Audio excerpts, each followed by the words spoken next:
we are now live on YouTube. Hi, welcome. My name is Paul Sugarman, and this is the Instant Shakespeare Company, and we are now in our 25th season of reading all of Shakespeare's plays. And so we're very excited to have a lot of people, and some people who haven't been with us for a while. So it's great to have Hooray!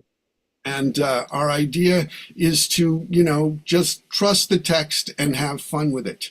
And so today it's Titus Andronicus. And so my name's Paul Sugarman, and I will be reading the stage directions and doing, I think Emilius. Shelia. Yes, I am Shelia Spencer, and I am reading the part of Marcus Andronicus. And Jennifer. And Jennifer Finger, I am reading the part of Bassianus. And Andrew. Hi, my name is Andrew Parks, and I'm playing the part of Saturninus the Emperor. And Eleanor. Hi, I'm Eleanor Elizabeth Foreman. I'm playing Captain Mutius, Nurse, and Second Goth. Okay, and Virginia. Hello, everyone. I'm Virginia Hammer, Midlantic Theater Company, Newark, and I am now Tamara. Yay, ISC. Brian. Brian White. I'll be playing Aaron the Moor. Okay, I'm trying to do this thing by going down the thing, and it keeps moving around. Kate. Hi, I'm Kate, and I will be playing Boy, or Titus's grandson, and Chiron, Tamara's son. And Nicole. Hi, everyone. I'm Nicole Azalea. I'll be playing Demetrius today. Great to be here. Okay. And Olivia. You're muted. Yes, I know. Hi, I'm Olivia, and Olivia Braza, and I'm playing Lavinia.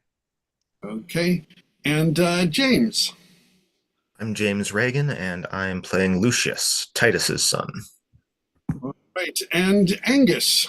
Hi, Angus Hepburn in London, reading Titus.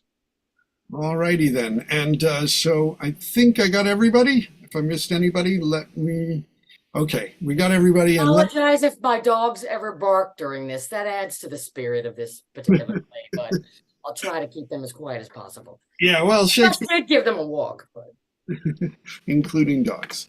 All right, so Actus, the lamentable tragedy of Titus Andronicus.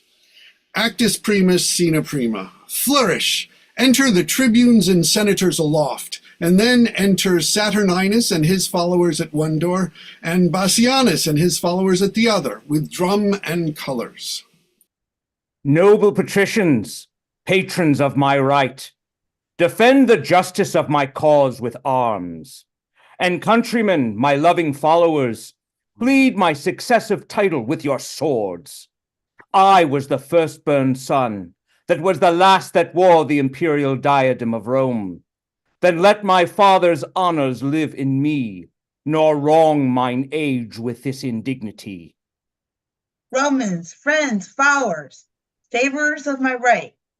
If ever Bassianus, Caesar's son, were gracious in the eyes of royal Rome, keep them this passage to the capital, and suffer not dishonor to approach the royal seat, the imperial seat, to virtue.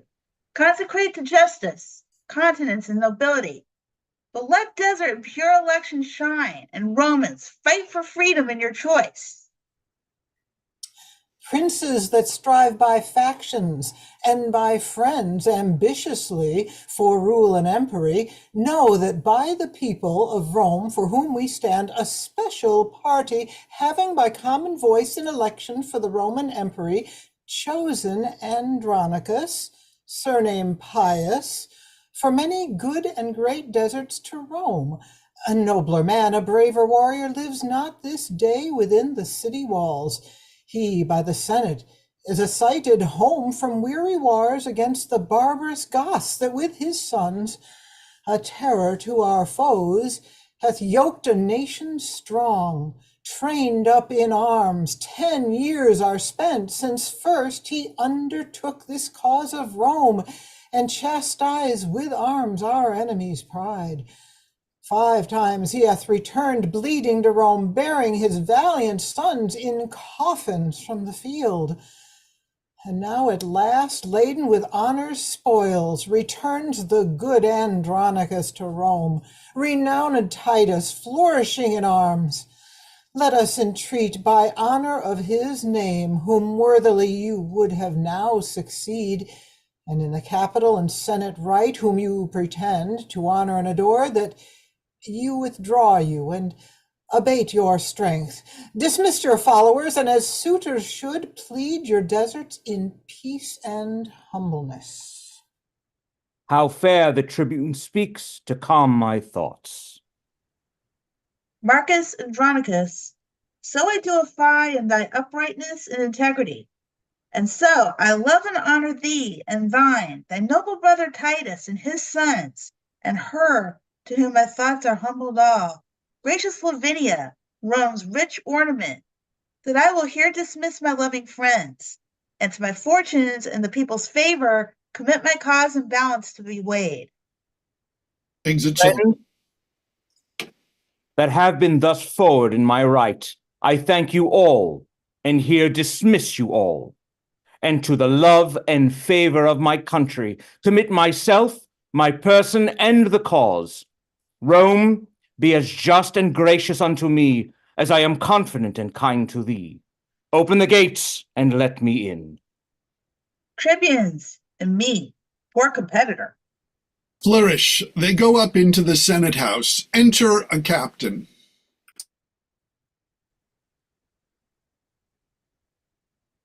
Romans, make way! The good Andronicus, patron of virtue, Rome's best champion, successful in the battles that he fights with honor and with fortune, is returned, and whence he circumscribed with his sword and brought to yoke the enemies of Rome. Sound drums and trumpets, and then enter 2 of Titus's sons. After them 2 men bearing a coffin covered with black, then 2 other sons. After them Titus Andronicus, and then Tamara the queen of Goths, and her 2 sons Chiron and Demetrius, and Aaron the Moor, and others as many as can be. They set down the coffin, and Titus speaks. Hail Rome, victorious in thy morning weed. Lo, as the bark that hath discharged his fraught returns with precious lading to the bay from whence at first she weighed her anchorage, cometh Andronicus, bound with laurel boughs, to re-salute his country with his tears. Tears of true joy for his return to Rome. Thou great defender of this capital, stand gracious to the rights that we intend. Romans of 25 valiant sons, half of the number that King Priam had, behold the poor remains, alive and dead. These that survive let Rome reward with love. These that I bring unto their latest home with burial among their ancestors, here Goths have given me leave to sheath my sword. Titus, unkind and careless of thine own, why sufferest thou thy sons unburied yet to hover on the dreadful shore of Styx? Make way to lay them by their brethren. They open the tomb. There greet in silence, as the dead are wont, and sleep in peace, slain in your country's wars. O sacred receptacle of my joys, sweet cell of virtue and nobility, how many sons of mine hast thou in store that thou wilt never render to me more? Give us the proudest prisoner of the Goths, that we may hew his limbs, and on a pile ad manus fractum sacrifice his flesh before this earthly prison of their bones, that so the shadows be not unappeased, nor we disturbed with prodigies on earth. I give him you, the noblest that survives, the eldest son of this distressed queen.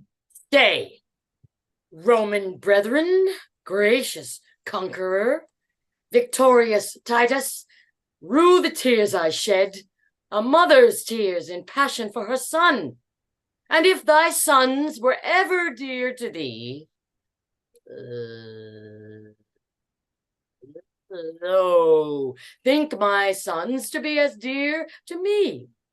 Sufficeth not that we are brought to Rome to beautify thy triumphs, and returned captive to thee and to thy Roman yoke, but must my sons be slaughtered in the streets for valiant doings in their country's cause? Oh, if to fight for king and commonweal were piety in thine, it is in these. Andronicus, stain not thy tomb with blood. Wilt thou draw near the nature of the gods? Draw near then in being merciful. Sweet mercy is nobility's true badge. Thrice noble Titus, spare me, my firstborn son. Patient yourself, madam, and pardon me. These are the brethren whom you Goths beheld alive and dead, and for their brethren slain, religiously they ask a sacrifice. To this your son is marked, and die he must to appease their groaning shadows that are gone. Away with him and make a fire straight, and with our swords upon a pile of wood, let's hew his limbs till they be clean consumed. Exit sons with Alaribus. Oh, cruel, irreligious piety! Was ever Scythia half so barbarous? Oppose me, Scythia, to ambitious Rome. Alarbus goes to rest, and we survive. To tremble under Titus' threatening looks, then, madam, stand resolved, but hope withal. The self-same gods that armed the queen of Troy with opportunity of sharp revenge upon the Thracian tyrant in his tent, may favor Tamara, the queen of Goths, when Goths were Goths, and Tamara was queen, to quit the bloody wrongs upon her foes. Enter the sons of Andronicus again. See, Lord and Father, how we have performed our Roman rites. Alaribus' limbs are lopped, and internals feed the sacrificing fire. Whole smoke like incense doth perfume the sky. Reigneth not but to inter our brethren, and with load larums welcome them to Rome. Let it be so, and let Andronicus make this his last farewell to their souls. Flourish, then sound trumpets, and lay the coffins in the tomb. In peace and honor rest you here, my sons. Rome's readiest companions, repose you here in rest, secure from worldly chances and mishaps. Here lurks no treason, here no envy swells, here grow no damned grudges, here are no storms, no noise, but silence and eternal sleep. In peace and honor rest you here, my sons. Enter Lavinia. In peace and honor live Lord Titus long. My noble father, noble lord and father, live in fame. Lo, at this tomb my tributary tears I render for my brethren's obsequies, and at thy feet I kneel with tears of joy, shed on the earth for thy return to Rome. Oh, bless me here with thy victorious hand, whose fortune Rome's best citizens applaud. Kind Rome, that hast thou thus lovingly reserved the cordial of mine age to glad my heart, Lavinia, live, outlive thy father's days, and fame's eternal date for virtue's praise. Long live Lord Titus, my beloved brother, gracious triumpher in the eyes of Rome. Thanks, gentle tribune, noble brother Marcus. And welcome, nephews from successful wars, you that survive and you that sleep in fame. Fair lords, your fortunes are all alike in all, that in your country's service drew your swords. But safer triumph is this funeral pomp that hath aspired to Solon's happiness, and triumphs over chance in honor's bed. Titus Andronicus, the people of Rome, whose friend in justice thou hast ever been, Send thee by me their tribune and their trust, this parliament of white and spotless hue, and name thee in election for the empire with these our late deceased emperor's sons. By Candidus then, and put it on, and help to set a head on headless Rome. A better head her glorious body fits than his that shakes for age and feebleness. What, should I don this robe and trouble you? Be chosen with proclamations today, tomorrow yield up rule, resign my life, and set abroad new businesses for you all.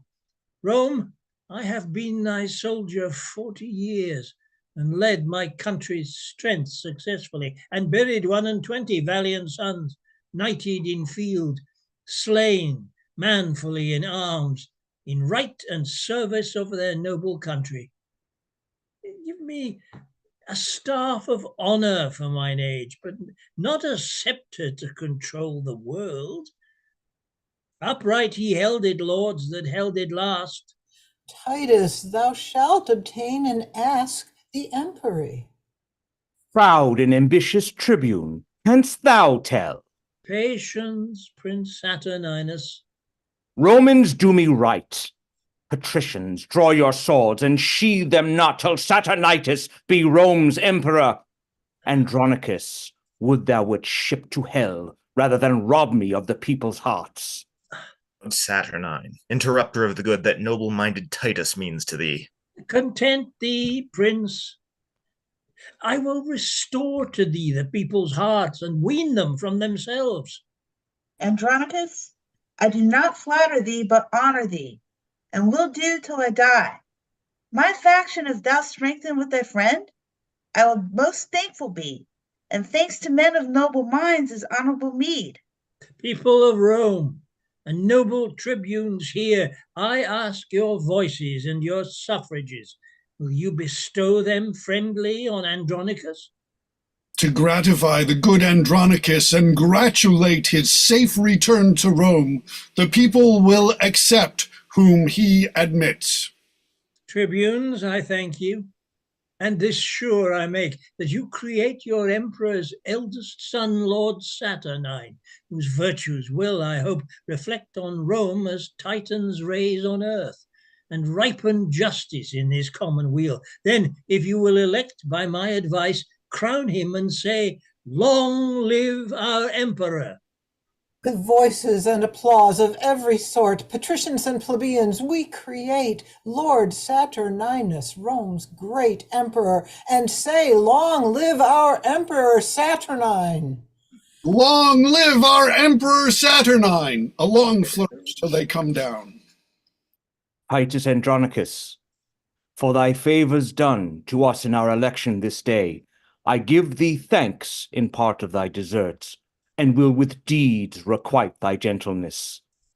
And for an onset, Titus, to advance thy name and honorable family, Lavinia will I make my empress, Rome's royal mistress, mistress of my heart, and in the sacred pantheon her espouse. Tell me, Andronicus, doth this motion please thee? It doth, my worthy lord, and in this match I hold me highly honored of your grace, and here in sight of Rome to Saturnine, king and commander of our common weal, the wide world's emperor, do I consecrate my sword, my chariot, and my prisoners, presents well worthy Rome's imperial lord. Receive them then, the tribute that I owe, mine honor's ensigns humbled at thy feet. Thanks, noble Titus, father of my life. How proud I am of thee, and of thy gifts Rome shall record. And when I do forget the least of these unspeakable deserts, Romans, forget your fealty to me. Now, madam, are you prisoner to an emperor, to him that for your honor and your state will use you nobly and your followers? A goodly lady, trust me of the hue that I would choose were I to choose anew. Clear up, fair queen, that cloudy countenance. Though chance of war hath wrought this change of cheer, thou comest not to be made a scorn in Rome. Princely shall be thy usage every way. Rest on my word, and let not discontent daunt all your hopes. Madam, he comforts you, can make you greater than the Queen of Goths. Lavinia, you are not displeased with this. My lord, sith true nobility warrants these words in princely courtesy. Thanks, sweet Lavinia. Romans, let us go. Ransomless here we set our prisoners free. Proclaim our honors, lords, with trump and drum. Lord Titus, by your leave, this maid is mine. How, sir? Are you then in earnest, my lord? I, noble Titus, and resolved withal to do myself this reason and this right. Tuum quoquam is our Romain justice. This prince in justice seizeth but his own. And that he will and shall, if Lucius live. Traitors avaunt! Where is the emperor's guard? Treason, my lord. Lavinia is surprised. Surprised? By whom? By him that justly may bear his betrothed from all the world away. Brothers, help to convey her hence away, and with my sword I'll keep this door safe. Follow, my lord, and I'll soon bring her back. My lord, you pass not here. What villain boy barst me my way in Rome? Help, Lucius, help! Kills him. My lord, you are unjust, and more than so, in wrongful quarrel, you have slain your son. Nor thou nor he are any sons of mine. My sons would never so dishonor me. Traitor, restore Lavinia to the emperor. Dead, if you will, but not to be his wife. That is another's lawful promised love. Enter aloft the emperor with Tamara and her 2 sons and Aaron the Moor. No, Titus, no. The emperor needs her not, nor her, nor thee, nor any of thy stock. I'll trust by leisure him that mocks me once, thee never, nor thy traitorous haughty sons, confederates all thus to dishonor me. Was none in Rome to make us stale but saturnine. Full well, Andronicus, agree these deeds with that proud brag of thine that saidst I begged the empire at thy hands. Oh, monstrous! What reproachful words are these? But go thy ways. Go give that changing peace to him that flourished for her with his sword. A valiant son-in-law thou shalt enjoy, one fit to bandy with thy lawless sons, to ruffle in the commonwealth of Rome. These words are razors to my wounded heart. And therefore, lovely Tamara, queen of Goths, that like the stately Phoebe mongst her nymphs dost overshine the gallantest dames of Rome, if thou be pleased with this my sudden choice, behold, I choose thee, Tamara, for my bride, and will create thee Empress of Rome. Speak, Queen of Goths, dost thou applaud my choice? And here I swear by all the Roman gods, sith priest and holy water are so near, and tapers burn so bright, and everything in readiness for Hymenaeus stand, I will not resalute the streets of Rome, or climb my palace, till from forth this place I lead espoused my bride along with me. And here, in sight of heaven, to Rome I swear, if Saturnine advance the Queen of Goths, she will a handmaid be to his desires, a loving nurse, a mother to his youth. Ascend, fair queen. Pantheon lords, accompany your noble emperor and his lovely bride, sent by the heavens for Prince Saturnine, whose wisdom hath her fortune conquered. There shall we consummate our spousal rites. Exeunt omnes. I am not bid to wait upon this bride.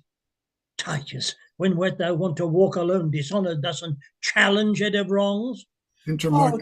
Titus, oh, see what thou hast done. In a bad quarrel slain a virtuous son. No, foolish tribune, no.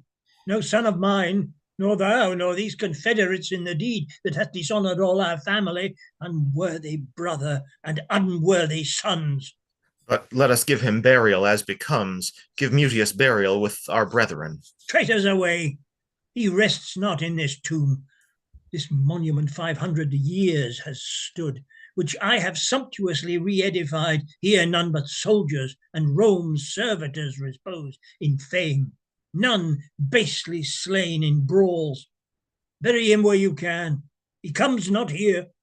My lord, this is impiety in you. My nephew Mutius' deeds do plead for him. He must be buried with his brethren. And shall, or him we will accompany. And shall? What villain was it spake that word? He that would vouch it in any place but here. What, would you bury him in my despite? No, noble Titus, but entreat of thee to pardon Mutius and to bury him. Marcus, even thou hast stroke upon my crest, and with these boys mine honour thou hast wounded. My foes, I do repute you every one, so trouble me no more, but get you gone. He is not himself, let us withdraw. Not till I know, not till Mutius' bones be buried. The brother. Brother, for in that name doth nature plead. Father, and in that name doth nature speak. Speak thou no more, if all the rest will speed. Renowned Titus, more than half my soul. Dear father, soul and substance of us all. Suffer thy brother Marcus to inter his noble nephew here in virtue's nest, that died in honor and Lavinia's cause. Thou art a Roman, be not barbarous. The Greeks upon advise did bury Ajax that slew himself, and Laertes' son did graciously plead for his funerals. Let not young Mutius then, that was thy joy, be barred his entrance here. Rise, Marcus, rise. The dismalest day is this that e'er I saw, to be dishonoured by my sons in Rome. Well, bury him, and bury me the next. They put him in the tomb. There lie thy bones, sweet Mutius, with thy, till we with trophies do adorn thy tomb. They all kneel and say, Friends, no man shall tears noble Mutius. He lies in fame. In virtue's cause. My lord, to step out of these sudden dumps, how comes it that the subtle queen of Goths is of a sudden thus advanced in Rome? I know not, Marcus, but I know it is, whether by device or no, the heavens can tell. Is she not then beholding to the man that brought her for this high good turn so far? Yes, and will nobly him remunerate. Flourish, enter the emperor, Tamra, and her 2 sons, with the Moor at one door. Enter at the other door, Bassianus and Lavinia with others. So, Bassianus, you have played your prize. God give you joy, sir, of your gallant bride. And you of yours, my lord. I say no more, nor wish no less, and so I take my leave. Traitor! If Rome have law or we have power, thou and thy faction shall repent this rape. Rape, call you it, my lord? To cease my own, my true betrothed love, and now my wife? But let the laws of Rome determine all. Meanwhile, I am possessed of that which is mine. 'Tis good, sir. You are very short with us, but if we live, we'll be as sharp with you. My lord, what I have done as best I may, answer I must and shall do with my life. Only thus much I give your grace to know, by all the duties that I owe to Rome, this noble gentleman, Lord Titus here, is in opinion and in honor wronged, that in the rescue of Lavinia, with his own hand did slay his youngest son, in zeal to you, and highly moved to wrath, to be controlled in that he freely gave. Receive him then to favor Saturnine, that expressed himself in all his deeds, a father and a friend to thee and Rome. Prince Bassianus, leave to plead my deeds. 'Tis thou and those that have dishonored me. Rome and the righteous heavens be my judge, how I have loved and honored Saturnine. My worthy lord, if ever Tamara were gracious in these princely eyes of thine, then hear me speak indifferently for all. And at my suit, sweet, pardon what is past. What, madam? Be dishonored openly, and basely put it up without revenge? Not so, my lord. The gods of Rome forfend. I should be author to dishonor you.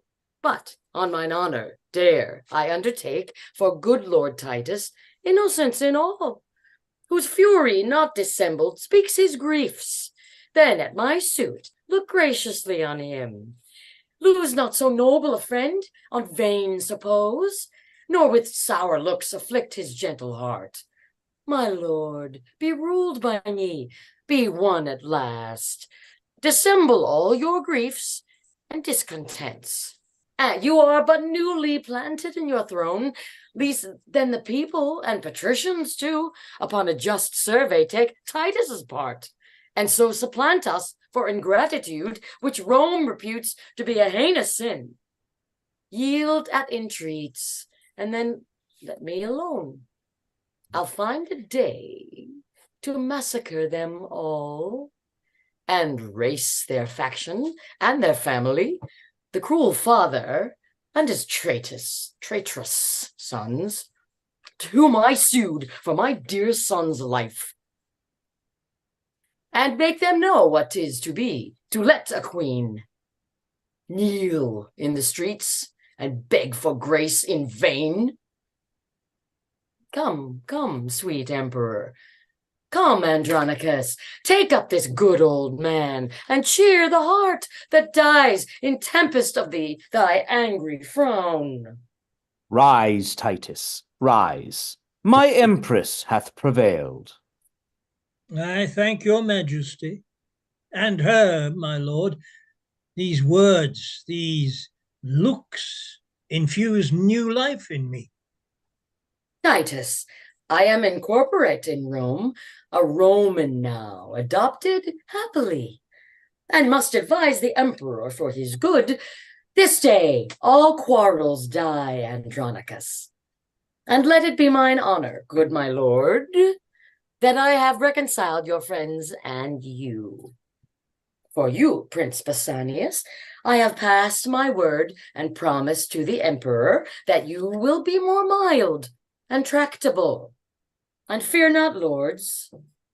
And you, Lavinia, by my advice all humbled on your knees, you shall ask pardon of his majesty.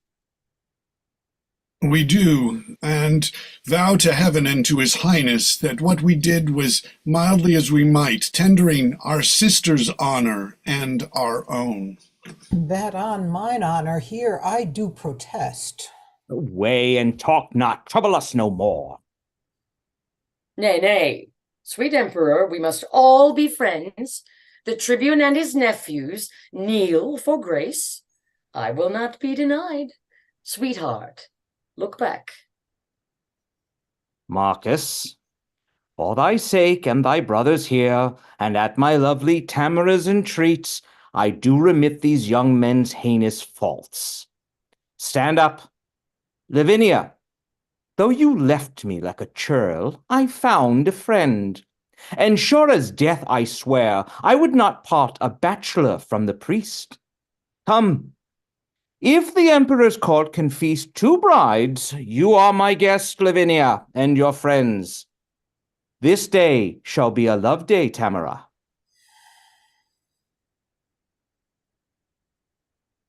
Titus. You're muted, Titus. Tomorrow, an it please your majesty, to hunt the panther and the hart with me, with horn and hound, we'll give your grace bonjour. Be it so, Titus, and gramercy too. Exeunt, acta secunda, flourish, enter Aaron alone. Now climbeth Tamora Olympus' top. safe out of fortune's shot, and sits aloft, secure of thunder's crack or lightning flash, advanced about pale envy's threatening reach, as when the golden sun salutes the morn, and having gilt the ocean with his beams, gallops the zodiac in his glistering coach, and o'erlooks the highest peering hills. So Tamora, upon her wit, doth earthly honor wait, and virtue stoops and trembles at her frown. Then Aaron, arm thy heart, and fit thy thoughts to mount aloft with thy imperial mistress, and mount her pitch, whom thou in triumph long have prisoner held, fettered in amorous chains, and faster bound to Aaron's charming eyes than is Prometheus tied to Caucasus. Away with slavish weeds and idle thoughts. I will be bright and shine in pearl and gold to wait upon this new made empress. To wait, said I? Ah, to wanton with this queen, this goddess, this Semiramis, this queen, this siren that will charm Rome Saturnine, and see his shipwreck and his common wheels. What? What storm is this? Enter Chiron and Demetrius braving. Chiron, thy weirs wants wit, thy wit wants edge, and manners to intrude where I am graced, and may for aught thou knowest affected be. Demetrius, thou doest overween in all, and so in this, to bear me down with braves, 'tis not the difference of a year or two makes me less gracious, or thee more fortunate. I am as able and as fit as thou to serve and to deserve my mistress Grace, and that my sword upon thee shall approve, and plead my passions for Lavinia's love. Clubs, clubs, these lovers will not keep the peace. Why, boy, although our mother, unadvised, gave you a dancing rapier by your side, are you so desperate grown to threat your friends? Go to! Have your laugh glued within your sheath till you know better how to handle it. Meanwhile, sir, with the little skill I have, full well shalt thou perceive how much I dare. Ay, boy, grow ye so brave? They draw. Why now? How now, lords? So near the emperor's palace dare you draw? And maintain such a quarrel openly? Full well I wrote, the ground of all this grudge I would not, for 1,000,000 of gold, the cause were known to them it most concerns. Nor would your noble mother, for much more, be so dishonored in the court of Rome. For shame, put up! Not I, till I have sheathed my rapier in his bosom, and with all thrusts these reproachful speeches down his throat that he hath breathed in my dishonor here. For that I am prepared, and full resolved. Foul-spoken coward, that thunderest with thy tongue, and with thy weapon nothing darest perform. Away, I say! Now, by the gods that warlock Gossador, this pretty brabble will undo us all. Why, lords? And think you not how dangerous it is to set upon a prince's right? What is Lavinia, then, become so loose, or Bassiana so degenerate, that for her love such quarrels may be broached without controlment, justice, or revenge? Young lords, beware! And should the empress know this discord ground, the music would not please. I care not I. Knew she and all the world. I love Lavinia more than all the world. Youngling, learn now to make some meaner choice. Lavinia is thine elder brother's hope. Why are ye mad? Or know ye not in Rome how furious and impatient they be, and cannot brook competitors in love? I tell you, lords, you do but plot your deaths by this devise. Aaron, 1,000 deaths would I propose to achieve her whom I do love. To achieve her? How? Why make it so strange? She is a woman, therefore may be wooed. She is a woman, therefore may be won. She is Lavinia, therefore must be loved. What man more water glideth by the mill than wot's the miller of, and the easy it is. Of a cut loaf to a steel, a shive we know. Though Basinius be the emperor's brother, better than he have worn Vulcan's badge. Aye, and as good as Saturnius may. Then why should he despair that knows to with words fair looks and liberality? What hast now thou full often struck a doe, and borne her cleanly by the keeper's nose? Why then it seems some certainty snatch, or so would serve your turns. I so the turn were served. Aaron, thou hast hit it. Ah, would you had hit it too. Then should not we be tired with this ado? Why, harkye, are you such fools to swear for this? Would it offend you then? Faith, not me. No me. So I were one. For shame, be friends, and join for that you jar. 'Tis policy and stratagem must do that you affect.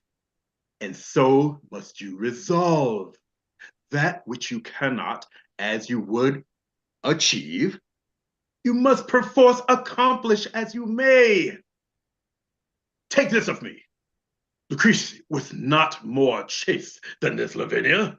Bassianus' love, a speedier course, this lingering languishment must we pursue, and I have found the path. My lords, a solemn hunting is in hand. There will the lovely Roman ladies troop. The forest walks are wide and spacious, and many unfrequented plots there are, fitted by kind for rape and villainy. Single you thither then this dainty though, and strike her home by force, if not by words. This way, or not at all, stand you in hope. Come, come, our empress, with her sacred wit, to villainy and vengeance consecrate, will we acquaint with all that we intend.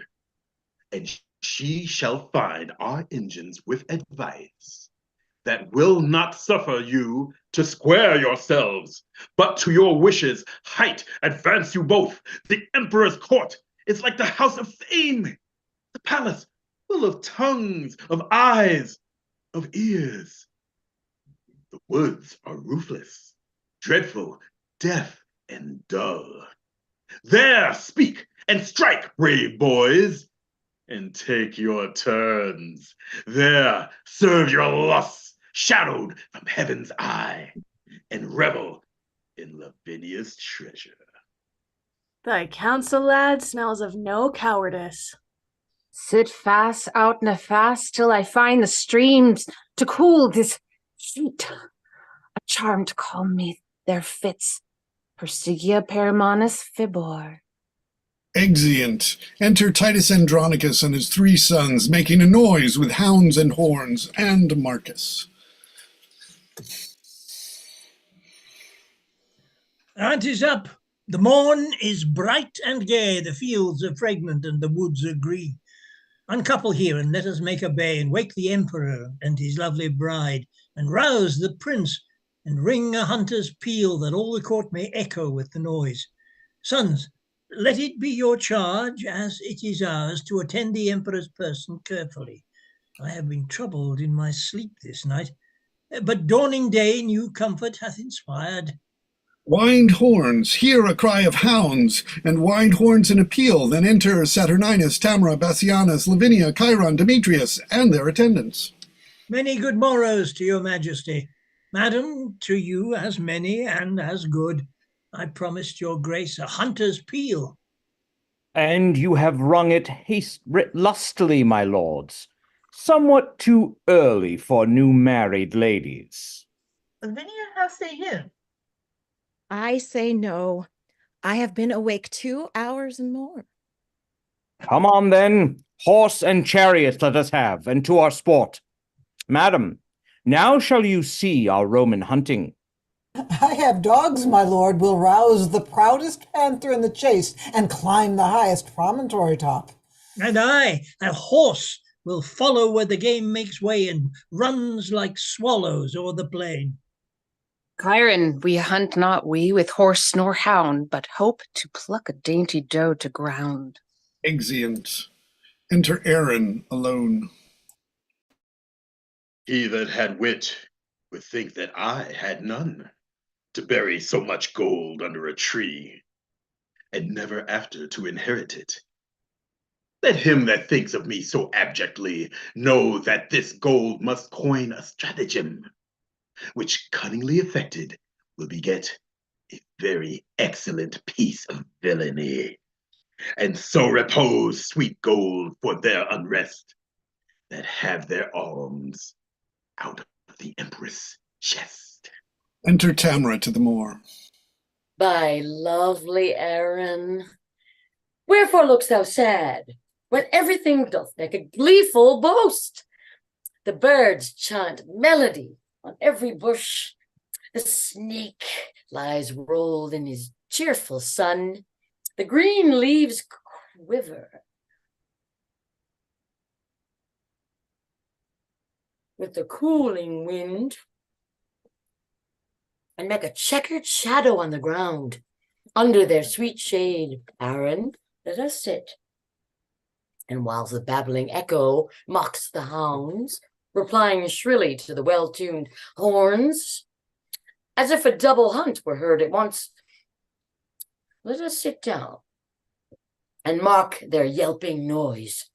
And after conflict, such as was supposed, the wandering prince and Dido once enjoyed, when with a happy storm they were surprised, and curtained with a council keeping cave, we may each wreathed in the other's arms, our pastimes done, possess a golden slumber, while hounds and horns and sweet melodious birds be unto us, as is a nurse's song of lullaby to bring her babe asleep. Madame, Huh? though Venus govern your desires, Yeah. Saturn is dominator over mine.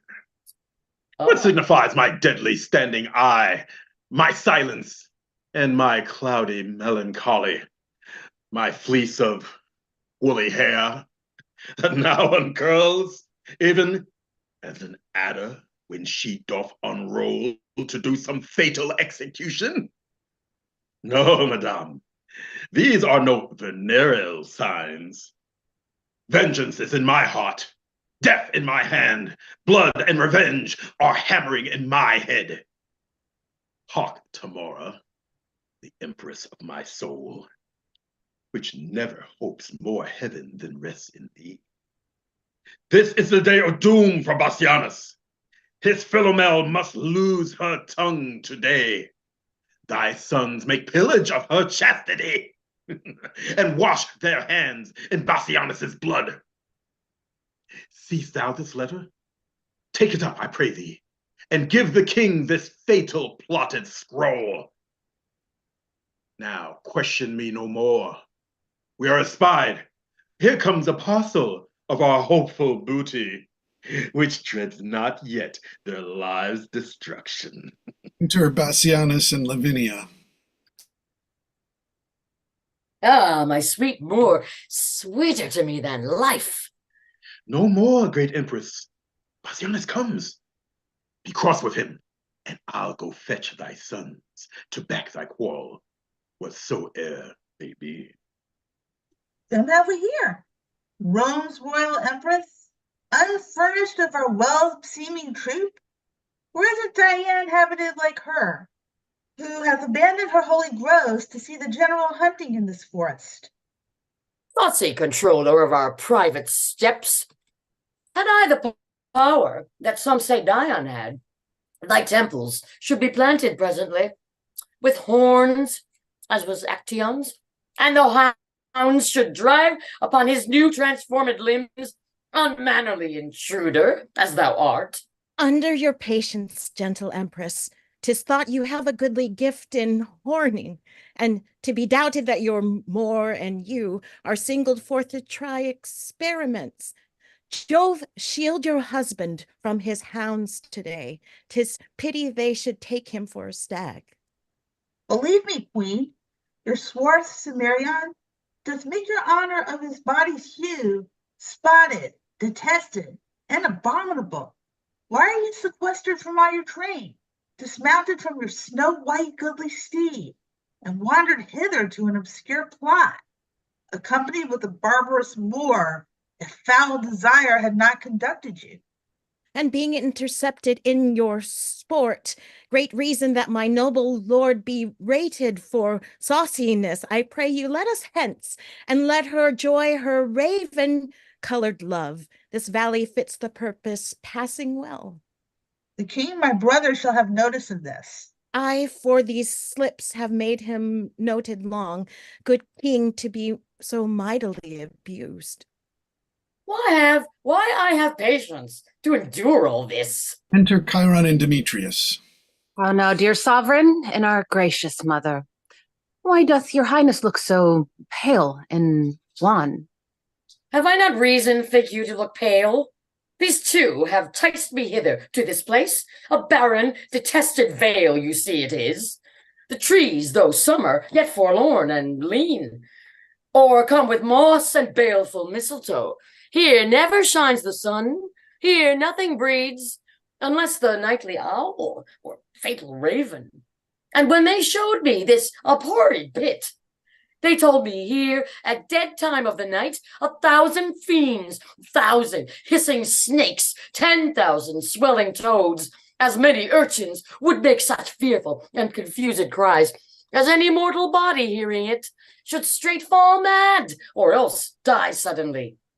No sooner had they told this hellish tale, but straight they told me they would bind me here, unto the body of a dismal ewe, and leave me to this miserable death. And then they called me foul adulteress, lascivious Goth, and all the bitterest terms that ever ear did hear to such effect. And had you not by wondrous fortune come, this vengeance on me had they executed. Revenge it, as you love your mother's life, or be ye not henceforth called my children. This is a witness that I am thy son. And this for me, strook home and show my strength. Back comes Semiramis, nay barbarous Tamara, for no name fits thy nature but thy own. Give me my poniard, give me thy poniard. Thou shalt know, my boys, your mother's hand shall right your mother's wrong. Stay, madam, here, if more belongs to her. First thrash the corn, then after the burn, then after burn the straw. This minion stood upon her chastity, upon her nuptial vow, her loyalty, and with that painted hope braves your mightiness, and shall she carry this into her grave. And if she do, I would I were a eunuch, drag hence her husband to some secret hole, and make his dead trunk pillow to our lust. But when ye have the honey you desire, we desire, let not this wasp outlive us both to sting. I warrant you, madam, we will make that sure.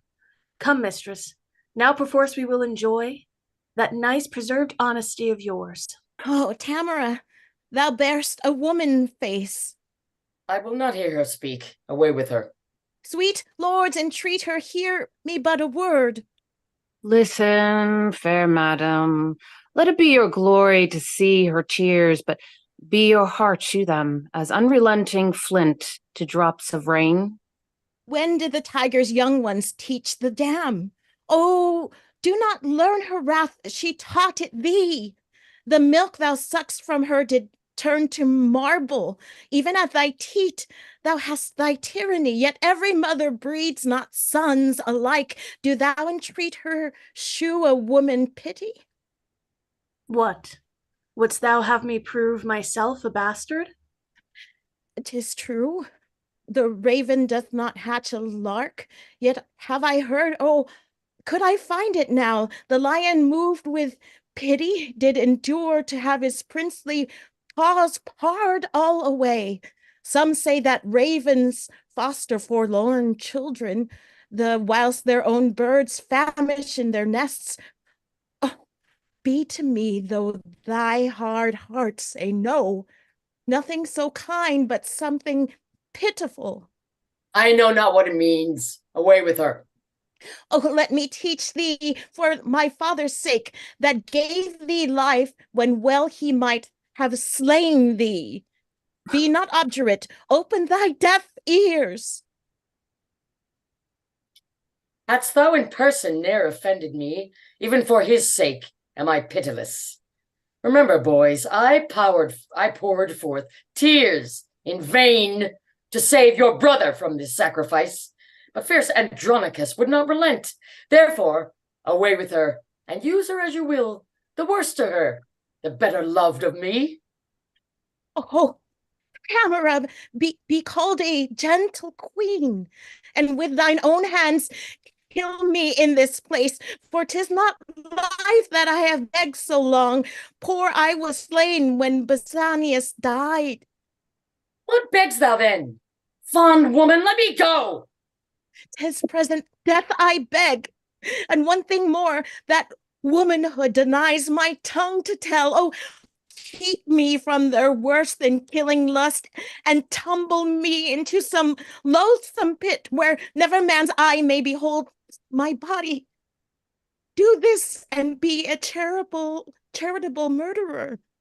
So should I rob my sweet sons of their fee? No, let them satisfy their lust on thee. Away, for thou hast stayed us here too long.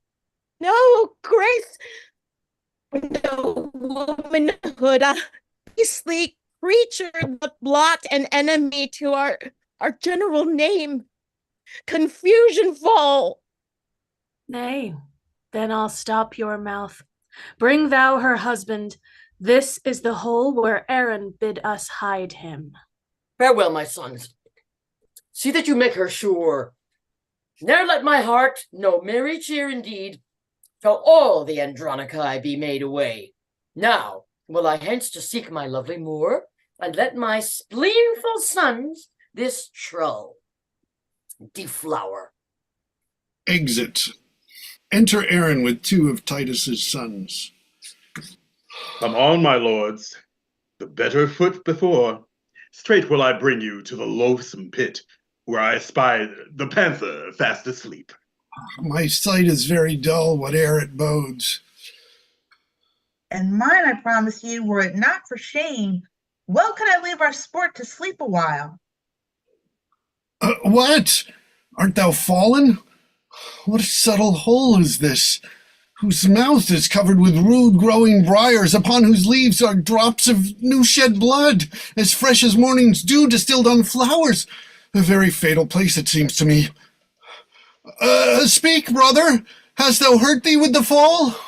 Oh, brother, with the dismal subject that ever I was sight made heart lament. Now will I fetch the king to find them here, that he thereby may have a likely guess how these were they that made away his brother. Exit Aaron.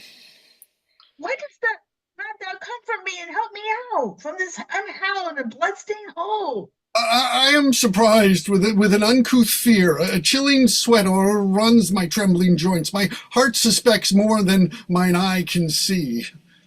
To prove thou hast a true divining heart, Aaron and thou look down into this den and see a fearful sight of blood and death.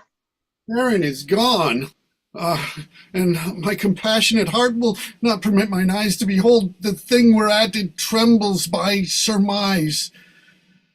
Oh, tell me how it is, for ne'er till now was I a child to fear I know not what. Lord Bassianus lies in brood here, all in a heap like to the slaughtered lamb in this detested, dark, blood-drinking pit. Well, if it be dark, how dost thou know 'tis he?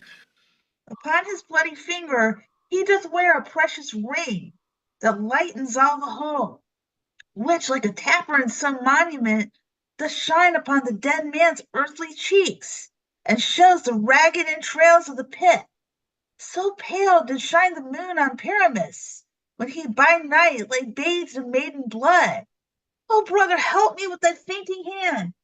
If fear hath made thee faint, as me it hath, out of this fell devouring receptacle, as hateful as Octius' misty mouth. Reach me thy hand, I may help thee out, or wanting strength to do thee so much good, I may be plucked into the swallowing womb of this deep pit. Poor Bassianus' grave. I have no strength to pluck thee to the brink. Nor I no strength to climb without thy help. Thy hand once more I will not loose again, till thou art here aloft or I below. Thou canst not come to me. I come to thee! Both fall in. Along with me. I'll see what hole is here, and what he is that now is leaped into it. Say, who art thou that lately didst descend into this gaping hollow of the earth? The unhappy son of old Andronicus, brought hither in a most unlucky hour to find thy brother Bassianus dead. My brother dead? I know thou dost but jest. He and his lady both are at the lodge upon the north side of this pleasant chase. 'Tis not an hour since I left him there. We know not where you left him all alive, but out, alas, here we have found him dead. Enter Tamara, Andronicus, and Lucius. Where is my lord the king? Here, Tamara, though grieved with killing grief. Well, where is thy brother Basanius? Now to the bottom dost thou search my wound. Poor Bassianus here lies murdered. Then all too late. I bring this fatal writ, the complot of this timeless tragedy, and wonder greatly that man's face can fold in pleasing smiles such murderous tyranny. Give Saturnine a letter. Saturnine reads the letter. And if we miss to meet him handsomely, sweet huntsman, Bassianus 'tis we mean, do thou so much as dig the grave for him. Thou knowest our meaning. Look for thy reward among the nettles at the elder tree, which o'ershades the mouth of that same pit, where we decreed to bury Bassianus. Do this and purchase us thy lasting friends. Oh, Tamara, was ever heard the like? This is the pit, and this the elder tree. Look, sirs, if we can find the huntsman out that should have murdered Bassianus here. My gracious lord, here is the bag of gold. Two of thy whelps, fell curs of bloody kind, have here bereft my brother of his life. Sirs, drag them from the pit unto the prison. There let them bide until we have devised some never heard of torturing pain for them. What are they in this pit? Oh, wondrous thing! How easily murder is discovered. I, Emperor, upon my feeble knee, I beg this boon with tears not lightly shed, that this fell fault of my accursed sons, accursed, if the faults be proved in them. If it be proved, you see it is apparent. Who found this letter? Tamara, was it you? Andronicus himself did take it up. I did, my lord. Yet let me be their bail. For by my father's reverent tomb I vow they shall be ready at your highness' will to answer their suspicions with their lives. Thou shalt not bail them. See thou follow me. Some bring the murdered body, some the murderers. Let them not speak a word, the guilt is plain. For by my soul, were there worse end than death, that end upon them shall be executed. Andronicus, I will entreat the king, fear not thy sons. They shall do well enough. Come, Lucius, come. Stay not to talk with him. Exeunt. Enter the Empress' sons with Lavinia, with her hands cut off and her tongue cut out and ravished. So now, go tell, and if thy tongue can speak, who 'twas that cut thy tongue and ravished thee? Break down thy mind, berate thy meaning so, and if the stumps will let thee play the scribe. See how with signs and tokens she can scowl. Go home, call for sweet water, wash thy hands. She hath no tongue to call, nor hands to wash, and so let's leave her to her silent walks. And 'twere my cause, I should go hang myself. If thou hast hands to help thee knit the cord. Wind horns, enter Marcus from hunting to Lavinia. Who is this, my niece, that flies away so fast? Cousin, a word. Where's your husband?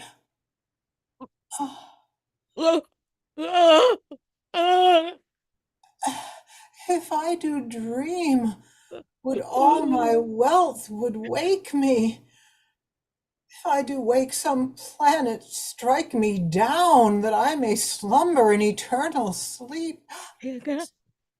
Speak, gentle niece, what stern, ungentle hands hath lopped and hewed and made thy body bare of her two branches, those sweet ornaments whose circling shadows kings have sought to sleep in, and might not gain so great a happiness as half thy love? Why dost not speak to me? Alas, a crimson river of warmed blood, like to a bubbling fountain stirred with wind, doth rise and fall between thy rosed lips, coming and going with thy honey breath. But sure, some Tertius has deflowered thee, and least thou shouldst detect them cut thy tongue.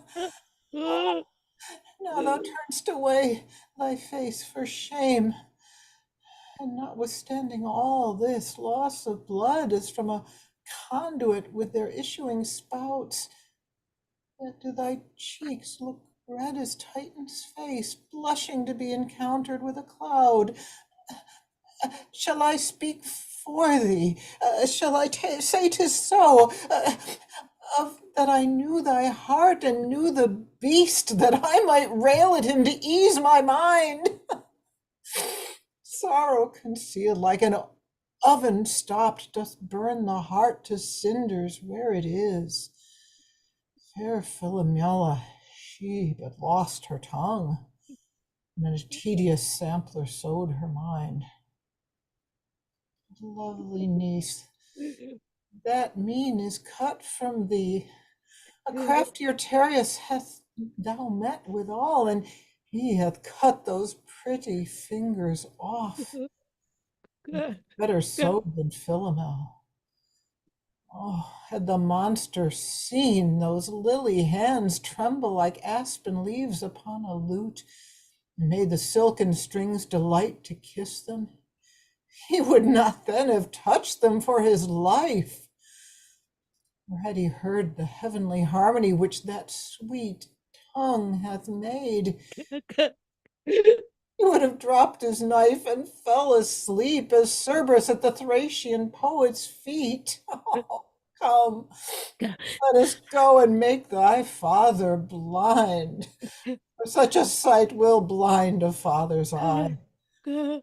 1 hour storm will drown the fragrant meads. What will hold months of tears thy father's eyes? Oh, do not draw back. We will mourn with thee. Oh, could our mourning ease thy misery? Exeunt. Actus Tertius. Enter the judges and senators with Titus's 2 sons bound, passing on the stage to the place of execution, and Titus going before, pleading. Hear me, grave fathers. Noble tribunes, stay for pity of mine age, whose youth was spent in dangerous wars, whilst you securely slept. for all my blood in Rome's great quarrel shed, for all the frosty nights that I have watched, and for these bitter tears which now you see filling the aged wrinkles of my cheeks, be pitiful to my condemned sons, whose souls is not corrupted as 'tis thought. For 22 sons I never wept, because they died in honour's lofty bed. Andronicus lieth down, and the judges pass by him. For these tribunes in the dust I write, my heart's deep languor and my soul's sad tears. Let my tears staunch the earth's dry appetite. My son's sweet blood will make it shame and blush. O earth, I will befriend thee more with rain that shall distill from these two ancient ruins than youthful April shall with all his showers in summer's drought. I'll drop upon thee still in winter, with warm tears I'll melt the snow, and keep eternal springtime on thy face, so thou refuse to drink my dear son's blood. Enter Lucius with his weapon drawn. O reverend tribunes, O gentle aged men, unbind my sons, reverse the doom of death, and let me say that never wept before my tears are now prevailing orators. Oh, noble father, you lament in vain. The tributes hear not, no man is by, and you recount your sorrows to a stone. Lucius, for thy brothers let me plead. Grave tribunes, once more I entreat of you. My gracious lord, no tribune hears you speak. Why, 'tis no matter, man. If they did hear, they would not mark me. Or if they did hear, they would not pity me. Therefore I tell my sorrow's bootles to the stones, who, though they cannot answer my distress, yet in some sort they are better than the tribunes, for that they will not intercept my tale when I do weep. They humbly at my feet receive my tears, and seem to weep with me. And were they but attired in grave weeds, Rome could afford no tribune like to these. A stone is as soft wax, tribunes more hard than stones. A stone is silent and offendeth not, and tribunes with their tongues doom men to death. But wherefore standst thou with thy weapon drawn? To rescue my two brothers from their death, for which attempt the judges have pronounced my everlasting doom of banishment. O happy man, they have befriended thee. Why, foolish Lucius, dost thou not perceive that Rome is but a wilderness of tigers? Tigers must prey, and Rome affords no prey but me and mine. How happy art thou then from these devourers to be banished? But who comes with our Marcus here? Enter Marcus and Lavinia. Titus, prepare thy noble eye to weep, or if not so, thy noble heart to break. I bring consuming sorrow to thine age. Will it consume me? Let me see it then. This was thy daughter. So she is.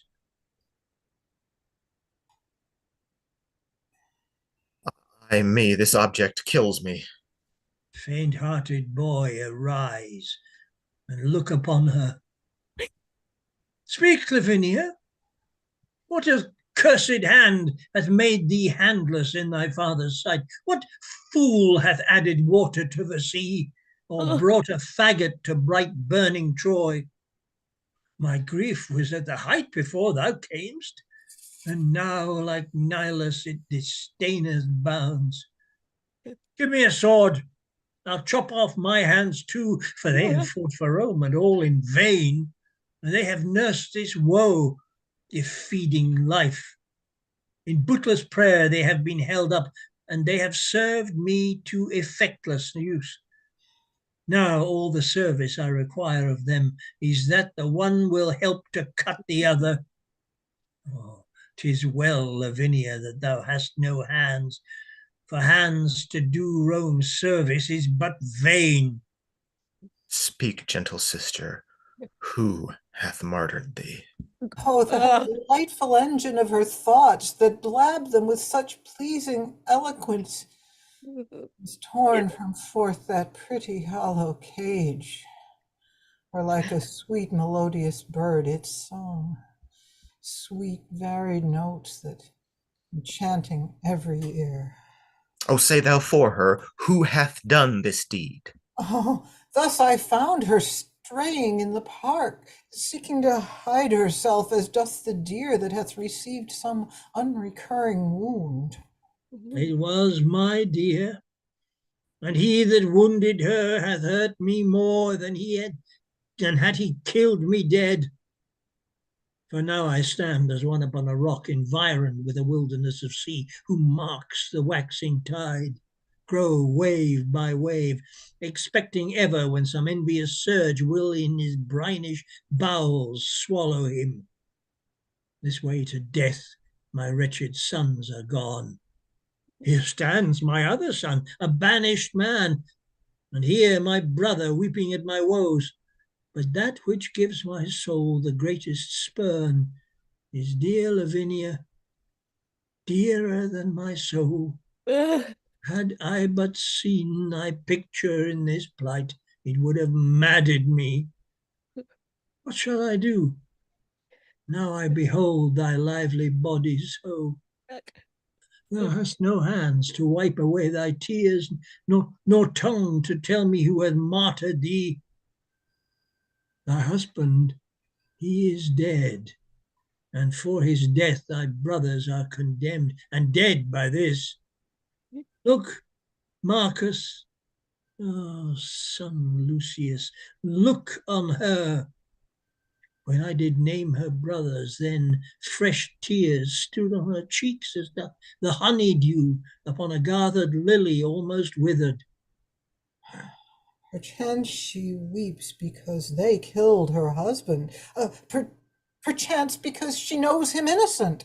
Well, if they did kill thy husband, then be joyful, because the law hath ta'en revenge on them. No, no, they would not do so foul a deed.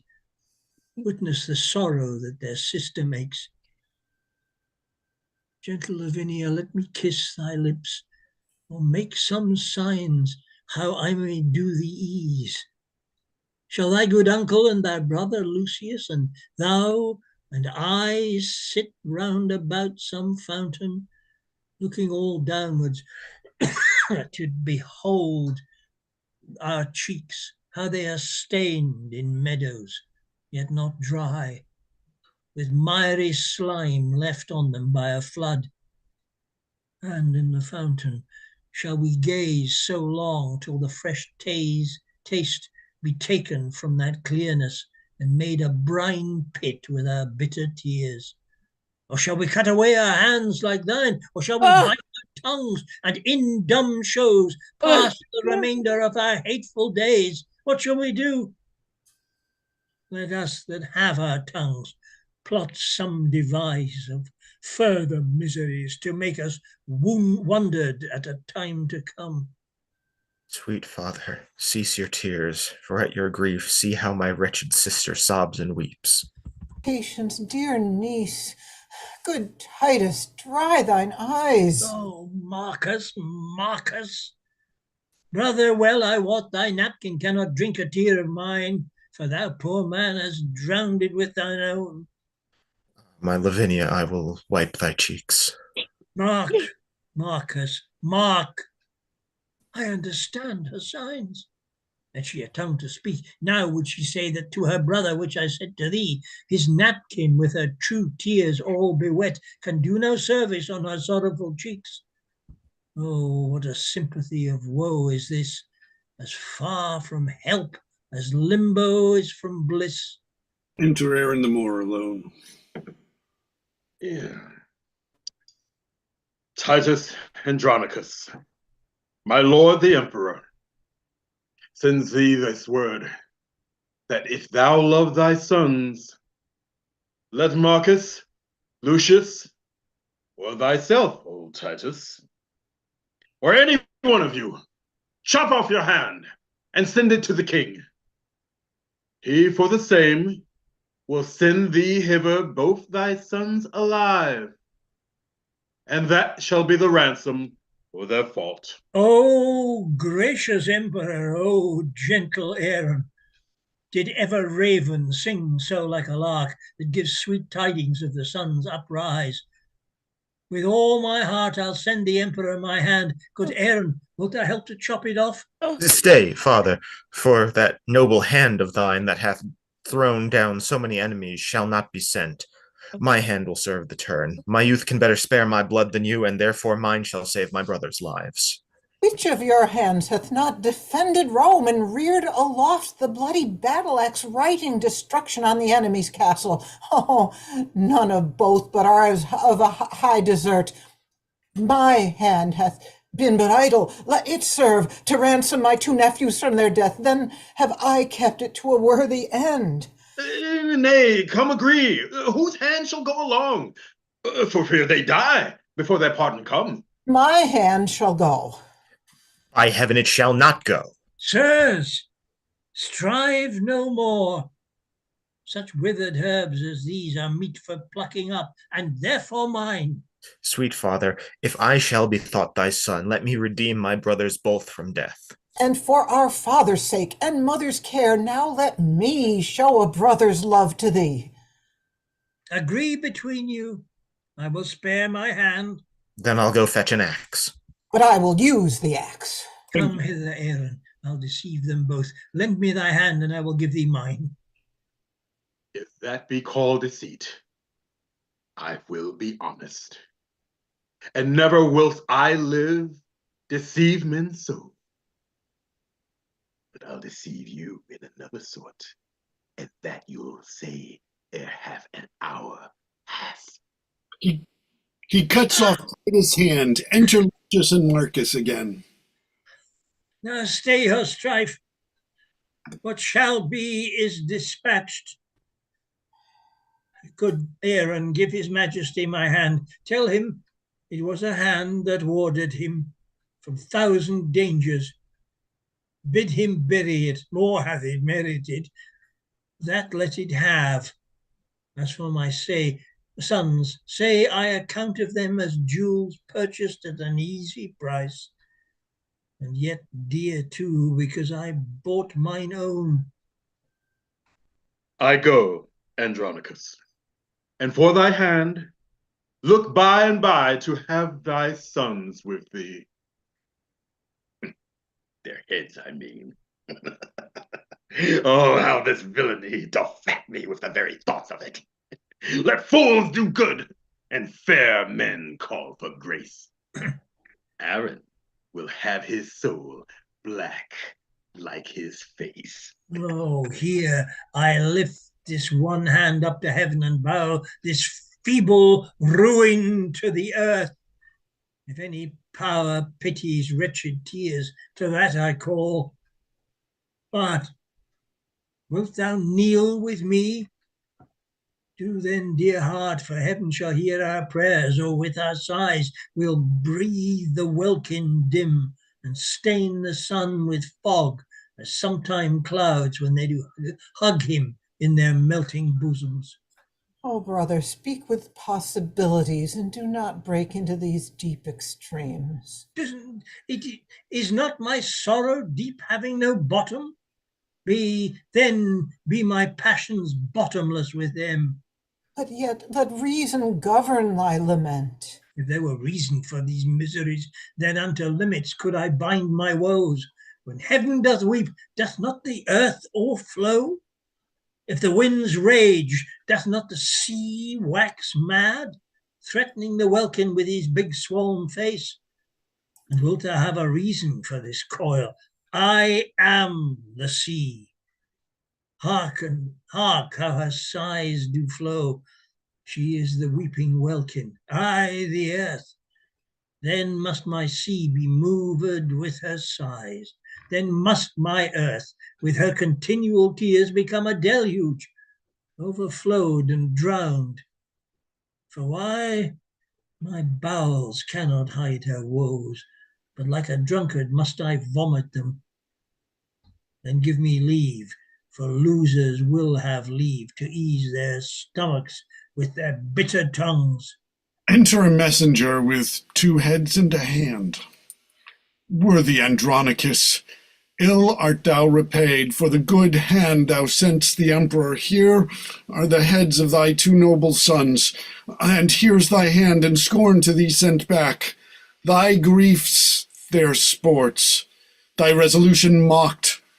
The woe is me to think upon thy woes, more than remembrance of my father's death. Now let hot Etna cool in Sicily, and be my heart an ever-burning hell. These miseries are more than may be borne. To weep with them that weep doth ease some deal, but sorrow flouted at is double death. That this sight should make so deep a wound, and yet detested life not shrink thereat, that ever death should let life bear his name, where life hath no more interest but to breath. Alas, poor heart that kisses comfortless as frozen water to a starved snake. When will this fearful slumber have an end? Now farewell flattery. Die, Andronicus. Thou dost not slumber. See thy 2 sons' heads, thy warlike hands, thy mangled daughter here, thy other banished sons with this dear sight struck pale and bloodless, and thy brother, I, even like a stony image, cold and numb. Now no more will I control my griefs. Rent off thy silver hair, thy other hand gnawing with thy teeth, and be this dismal sight the closing up of our most wretched eyes.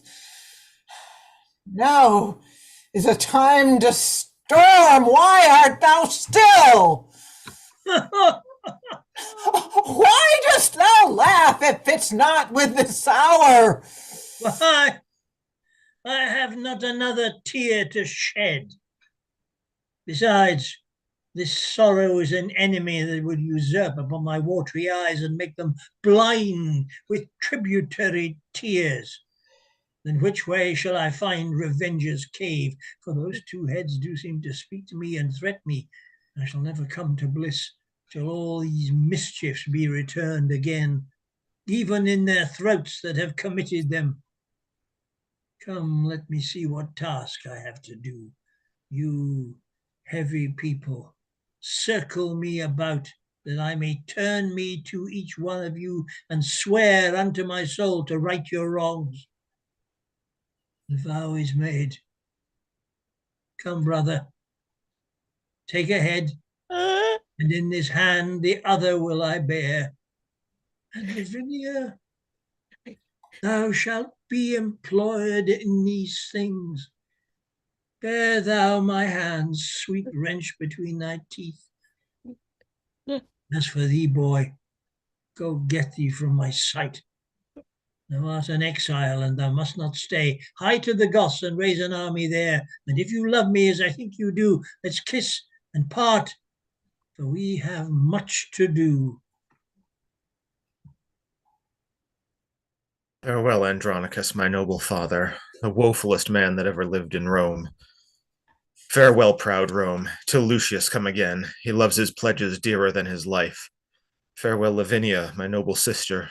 Oh, would thou wert as thou tofore hast been. But now, nor Lucius nor Lavinia lives, but in oblivion and hateful griefs. If Lucius live, he will requite your wrongs, and make proud Saturnine and his empress beg at the gates like Tarquin and his queen. Now will I go to the Goths and raise a power to be revenged on Rome and Saturnine. Exit Lucius. A banquet. Enter Andronicus, Marcus, Lavinia, and the boy. So now sit, and look you eat no more than will preserve just so much strength in us as will revenge these bitter woes of ours. Marcus, unknit that sorrow-wreathen knot, Thy niece and I, poor creatures, want our hands, and cannot passionate our tenfold grief with fouled arms. This poor right hand of mine is left to tyrannize upon my breast, who, when my heart all mad with misery beats in this hollow prison of my flesh, then thus I thump it down. Thou map of woe that thus dost talk in signs, when my poor heart beats with rageous beating, thou canst not strike it thus to make it still. Wounded with sighing girl, kill it with groans, or get some little knife between thy teeth, and just against the heart make thou a hole, that all the tears that thy poor eyes let fall may run into that sink, and soaking in, drown the lamenting fool in sea salt tears. Fie, brother, fie, teach her not thus to lay such violent hands upon her tender life. How now? Hath sorrow made thee dote already? Why, Marcus, no man should be mad but I. What violent hands can she lay upon her life? Wherefore dost thou urge the name of hands to bid Aeneas tell the tale twice o'er, how Troy was burnt and he made miserable? Handle not the theme to talk of hands, lest we remember still that we have none. Fie, fie, how frantically I square my talk, as if we should forget we had no hands. If Marcus did not name the word of hands. Come, let's fall to, and gentle girl, eat this. Here is no drink. Hark, Marcus, what she says. I can interpret all her martyred signs. She says she drinks no other drink but tears, brewed with her sorrow, meshed upon her cheeks. Speechless complainer, I will learn thy thought. In thy dumb action will I be as perfect as begging hermits in their holy prayers. Thou shalt not sigh, nor hold thy stumps to heaven, nor wink, nor nod, nor kneel, nor make a sign, but I of these will wrest an alphabet, and still by practice learn to know thy meaning. Good grandsire, leave these bitter deep laments. Make my aunt merry with some pleasing tale. Alas, the tender boy in passion moved doth weep to see his grandsire's heaviness. Peace, tender sapling. Thou art made of tears, and tears will quickly melt thy life away. Marcus strikes the dish with a knife. Dost thou strike at Marcus with a knife? At that I have killed, my lord, a fly.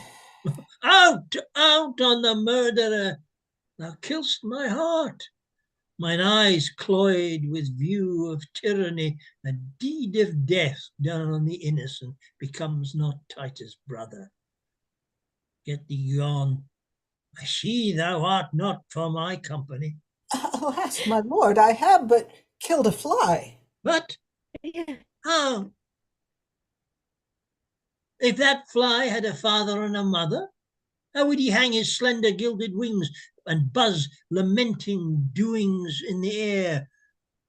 Poor harmless fly that with his pretty buzzing melody came here to make us merry. And thou hast killed him. Pardon me, sir. It was a black, ill-favored fly like to the Empress Moor, therefore I killed him. Oh, then pardon me for reprehending thee, for thou hast done a charitable deed. Give me thy knife, I will insult on him, flattering myself as if it were the Moor come hither purposely to poison me. There's for thyself, and that's for Tamara. Ah, sirrah, yet I think we are not brought so low but that between us we can kill a fly that comes in likeness of a coal-black Moor. Alas, poor man.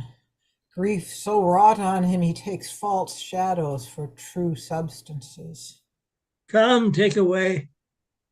Lavinia, go with me out to thy closet and go read with thee sad stories chanced in the times of old.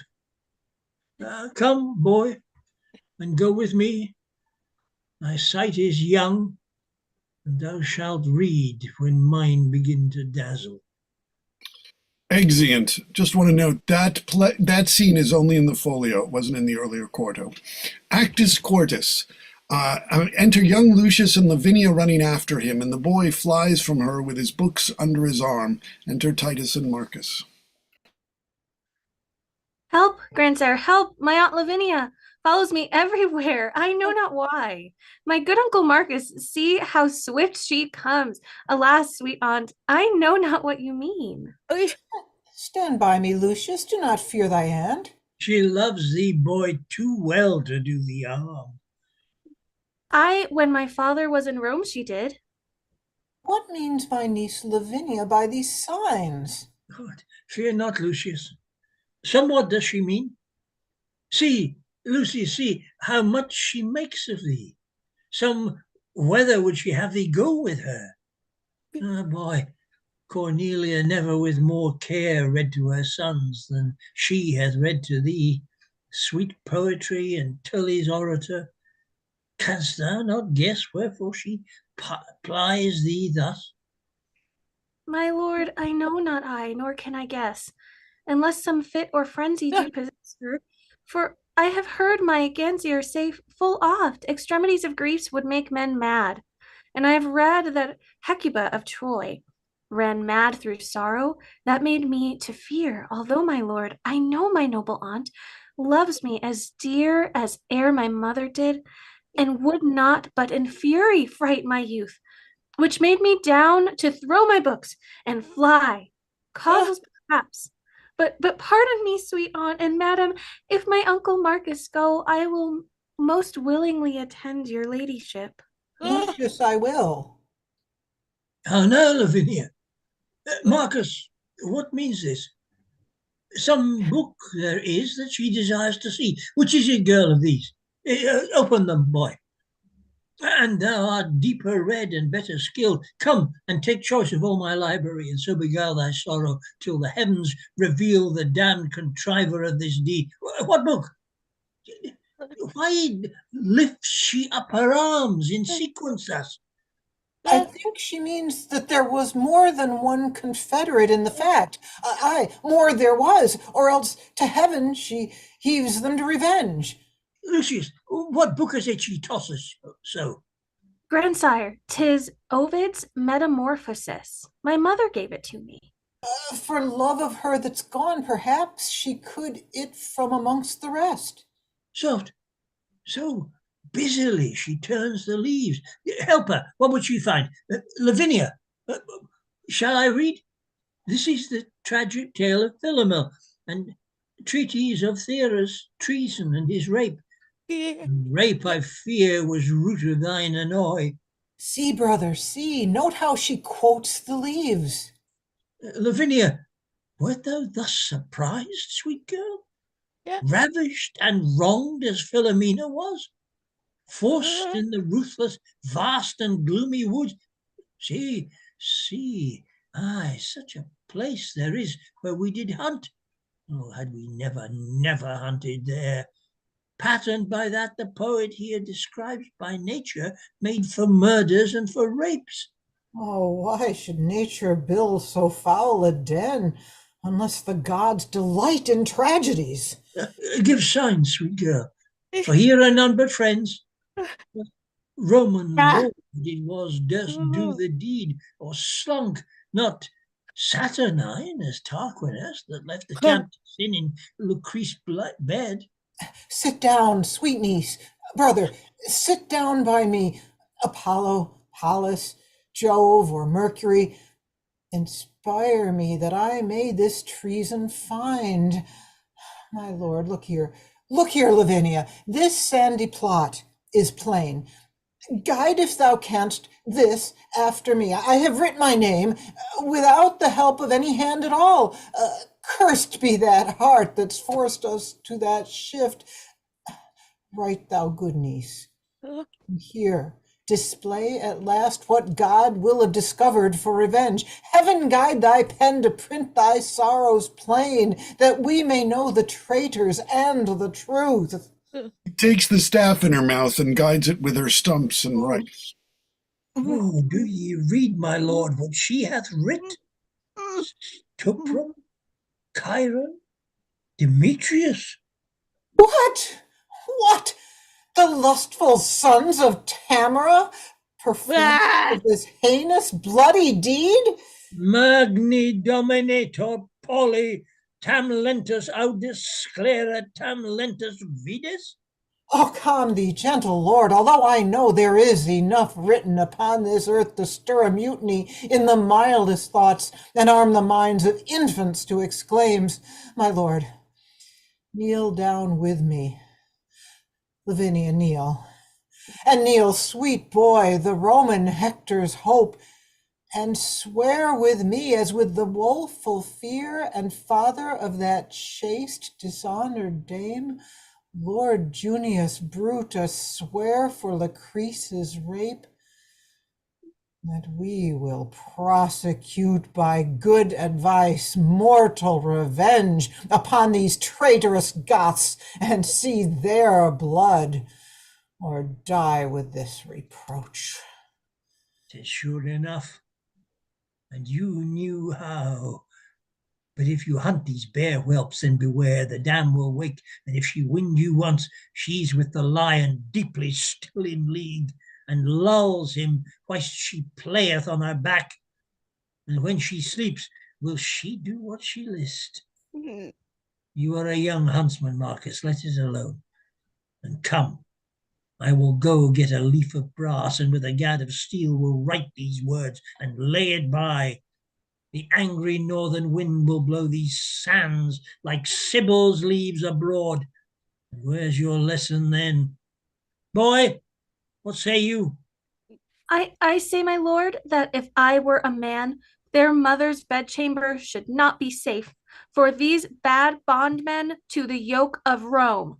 Ay, that's my boy. Thy father hath full oft for his ungrateful country done the like. And uncle, so will I, and if I live. Come, go with me into mine armory. Lucius, I'll fit thee, and with all my boy shall carry from me to the empress' sons presents that I intend to send them both. Come, come, thou do thy message, wilt thou not? I with my dagger in their bosoms, grandsire. Nay, boy, not so. I'll teach thee another course. Lavinia, come. Marcus, look to my house. Lucius and I'll go brave it at the court.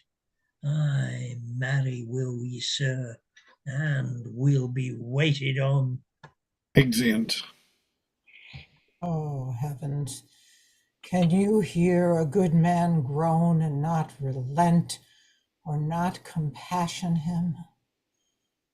Marcus, attend him in his ecstasy that hath more scars of sorrow in his heart than foeman's marks upon his battered shield. But yet so just that he will not revenge the heavens for old Andronicus. Exit. Enter Aaron, Chiron, and Demetrius at one door, and at another door young Lucius, and another with a bundle of weapons and verses writ upon them. Demetrius, here's the sons of Lucius. He hath some message to deliver us. Aye, some mad message from his mad grandfather. My lords, with all the humbleness I may, I greet your honors from Andronicus, and pray the Roman gods confound you both. Gramercy, lovely Lucius. What's the news? For villainies marked with rape, may it please you, my grandsire well advised hath sent by me the goodliest weapons of his armory, to gratify your honorable youth, the hope of Rome. And for so he bade me say. And so I do with his gifts present your lordships, whenever you have need, you may be armed and appointed well. And so I leave you both like bloody villains. What's here? A scroll and written round with written round about. Let's see. Integer vitae galeresque prus. Non igit mari jaculus nec arcus. Oh, 'tis a verse in Horace, I know it well. I read it in the grammar long ago.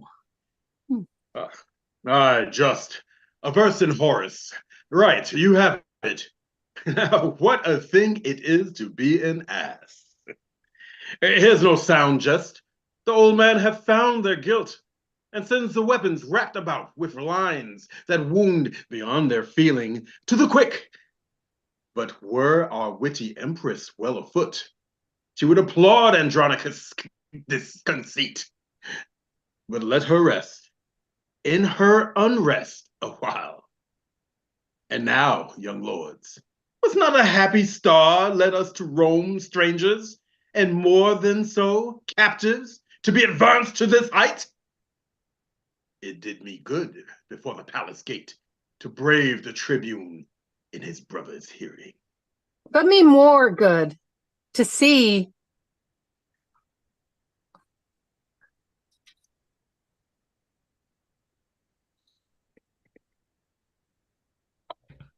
but me more good to see so great a lord basely insinuate and send us gifts. Had he not reason, Lord Demetrius? Did you not use his daughter very friendly?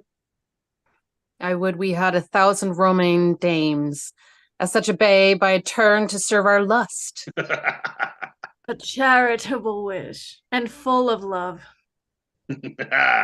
Here's lacks but your mother for to say, Amen. And that would she for 20,000 more. Come, let us go. Pray to all the gods.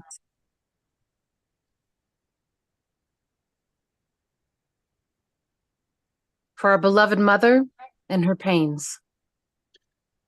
Pray to the devils. The gods have given us over. Flourish. Why do the emperor's trumpets flourish so? Thus. Belike for joy the emperor hath a son. Soft. Who comes there?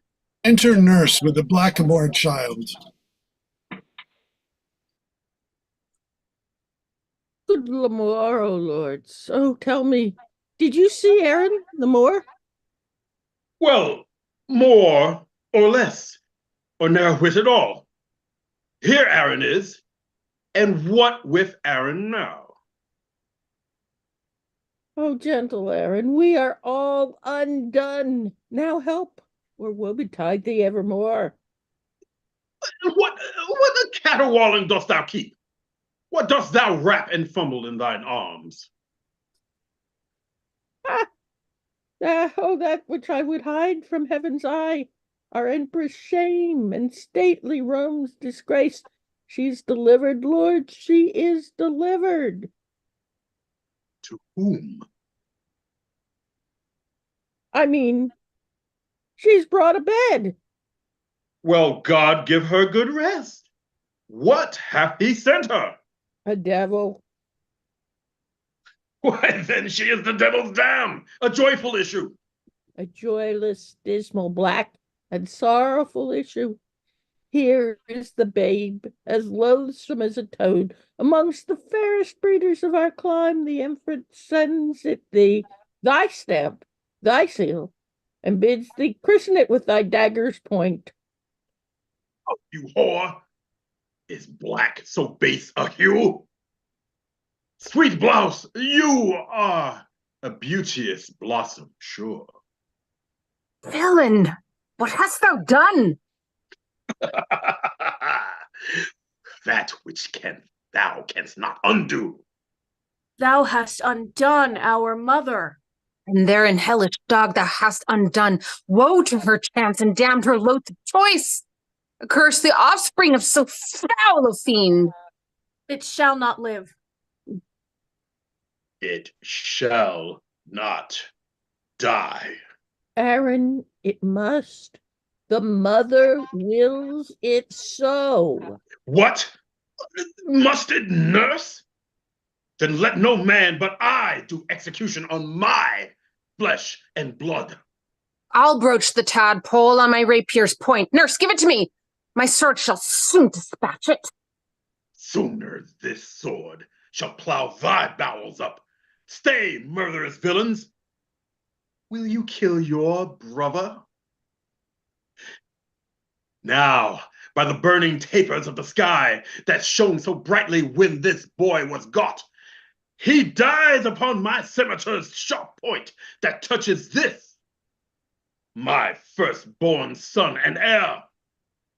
I tell you, younglings, not Enceladus with all his threatening band of Typhon's brood, nor great Alcides, nor the great god of war shall seize this prey out of his father's hands. What? What, ye sanguine, shallow-hearted boys, ye white-limbed walls, ye alehouse-painted signs? Coal black is better than another hue, in that it scorns to bear another hue. For all the water in the ocean can never turn the swan's black legs to white, although she lave them hourly in the flood. Tell the empress from me, I am of age to keep mine own. Excuse it how she can. Wilt thou betray thy noble mistress thus? My mistress is my mistress. This is myself, the vigor and the picture of my youth. This before all the world do I prefer. This maugre all the world will I keep safe. Some of you shall smoke for it in Rome. By this our mother is forever shamed. Rome will despise her for this foul escape. The emperor in his rage will doom her death.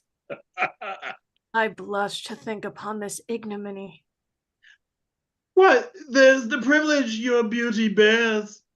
Fie, treacherous Hugh, that will betray with blushing. The close in acts and counsels of the heart.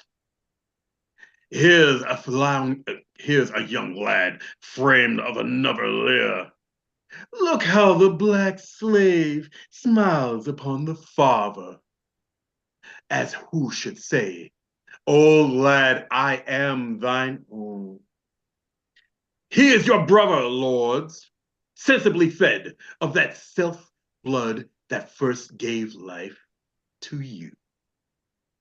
And from that womb where you imprisoned were, he is enfranchised and come to light. Nay, he is your brother by the surer side, although my seal be stamped in his face. Aaron, what shall I say unto the empress? Advise thee, Aaron, what is to be done, and we shall all subscribe to thy advice. Save thou the child, so we may all be safe. Sit we down, and let us all consult. My son and I will have the wind of you. Keep there. Now talk at pleasure of your safety. How many women saw this child of his? Why, so brave lords, when we join in league, I am but a lamb. But if you brave the moor, the chafed boar, the mountain lioness, the ocean swells not so as Aaron's storms. But say again, how many saw the child? Cornelia, the midwife, and myself, and none else but the delivered empress. The empress, the midwife, and yourself. Two may keep counsel when the third's away. Go to the empress, tell her this I said. Kills her. Weak, weak, so cries a pig prepared to the spit. What meanst thou, Aaron? Wherefore didst thou this? Oh, Lord, sir, it is a deed of policy. Shall she live to betray this guilt of ours? A long-tongued, babbling gossip? No, lords, no. And now be it known to you my full intent. Not far. One Malicious, my countryman, his wife, but yesternight was brought to bed. His child is like to her, fair as you are. Go pack with them and give the mother gold, and tell them both the circumstance of all, and how by this their child shall be advanced and be received for the emperor's heir, and substituted in the place of mine, to calm this tempest whirling in the court, and let the emperor dandle him for his own. Hark, ye lords, ye see, I have given her physics, and you must now bestow her funeral. The fields are near, and you are gallant grooms. This done, see that you take no longer days, but send the midwife presently to me. The midwife and the nurse well made away, then let the ladies tattle what they please. Aaron, I see. Thou wilt not trust the heir with secrets. For this care of Tamara, herself, and hers are highly bound to thee. Exeunt. Now to the Goths, as swift as swallow flies, there to dispose this treasure in my arms, and secretly to greet the Empress' friends. Come on, you thick-lipped slave. I'll bear you hence, for it is you that puts us to our shifts. I'll make you feed on berries and on roots, and feed on curds and whey, and suck the goat, and cabin in a cave, and bring you up to be a warrior and command a camp. Exit. Enter Titus, old Marcus, young Lucius, and other gentlemen with bows, and Titus bears the arrows with letters on the end of them. Come, Marcus, come. Kinsman, this is the way. Sir, boy, let me see your archery. Look ye, draw home enough, and 'tis there straight. Terras astrea reliquat. Be you remembered, Marcus. She's gone. She's fled. Sirs, take to your tools. You cousins shall go sound the ocean and cast your nets, and haply you may find her in the sea. Yet there's as little justice as at land. Now, Publius and Sempronius, you must do it. 'Tis you must dig with mattock and with spade, and pierce the inmost centre of the earth. Then, when you come to Pluto's region, I pray you deliver him this petition. Tell him it is for justice and for aid that it comes from old Andronicus, shaken with sorrows in ungrateful Rome. Ah, Rome, well, well, I made thee miserable. What time I threw the people's suffrages on him that thus doth tyrannize o'er me. Go, get you gone, and pray be careful all, and leave you not a man of war unsearched.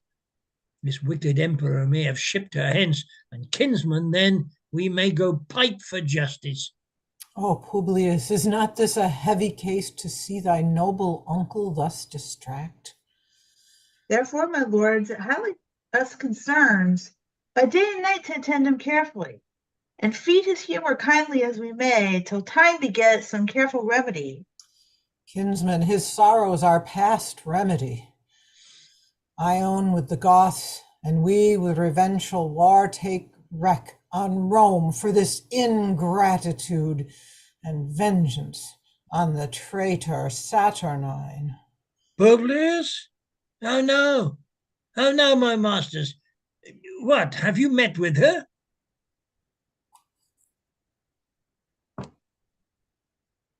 No, my good lord, let us send you word.